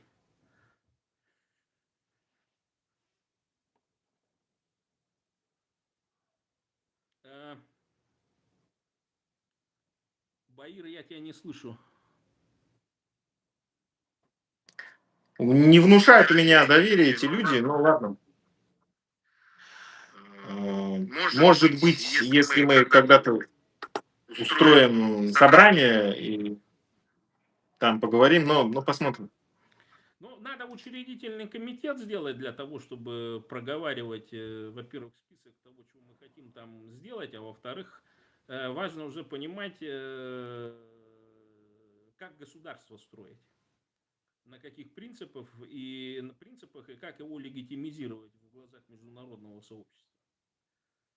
То есть я в этом отношении считаю, что самый рабочий момент — это оккупация полностью Российской Федерации соседними странами и вычленение, так скажем, независимых государств уже на основе консенсуса с теми, кто оккупировал территории. То есть ближайший, кто может серьезно оккупировать Бурятию от Енисея до Амура, это Китай. Ну, просто ввести войска, так скажем, мы отправим письмо, так скажем, из Нью-Йорка или из Вашингтона к председателю Си с просьбой: зачем тебе Тайвань? Возьми нас пока. Мы Азия для азиат, Ваны то же самое говорил. Ты не боишься, что они потом не отдадут? Азия для азиат. Ну, то есть, смотри, вот я почему критикую бурят-монгольство, это которое в 70-е годы вдруг возродили, потому что, я тебе говорю, эта идеология была создана как раз для того, чтобы, ну, они вот уничтожили бурятский дух, сущность бурятского народа, отмерли те все старые поколения, да, получился совок. А совку какая разница, китайское начальство будет или русское начальство, понимаешь? И они вот тогда начали возрождать эту идеологию под китайские танки, чтобы мы не с ходоком китайцев встречали, буряты, а под китайские танки прыгали. И до сих пор эта идеология приводит к тому, что буряты сейчас, вот русские сейчас используют, и бурят кидают под украинские танки. Это же та же самая вот идеология, которую вот внедрили, инкорпорировали, так скажем, буряты. И до сих пор там многие вот эти, ну, как бы вот в это играются. Потому что нужно видеть, если идеология не призывает к независимости и суверенитету, она инкорпорирована колонизаторами. Это 100%. Ну да, согласен. Так, что-то, какие-то помехи появились в эфире. И мы уже больше, сколько, 117, 2 часа уже. На сегодня, наверное, закончим, а так, я думаю, периодически может выходить в эфир и обсуждать эти темы. Ну, с моей стороны, интернет должен быть в порядке, потому что я буквально напротив сижу. Угу. Не, у меня тут что-то, видимо, да. Ну ладно, Нахудут, мы сегодня... Я тебе вопрос хотел задать. Ты видел, Да. там у тебя постоянно звездочка, какая-то чехарда с твоей звездочкой в этом? В списке Росфинмониторинга. Опять пропала, да? Нет, она, короче, получается, неделю назад тебя вычеркнули, или 2 недели назад вычеркнули, тебя поставили сначала со звездочкой, я это публиковал. Потом я гляжу, тебя удалили, поставили без звездочки. И сейчас снова на этой неделе вернулась, короче. Что такое у тебя там? Снова я не знаю. Разные эти на тебя уголовные дела заводят, или что за чехарда-то? Честно, я не знаю. Я думал, она появилась и все как бы.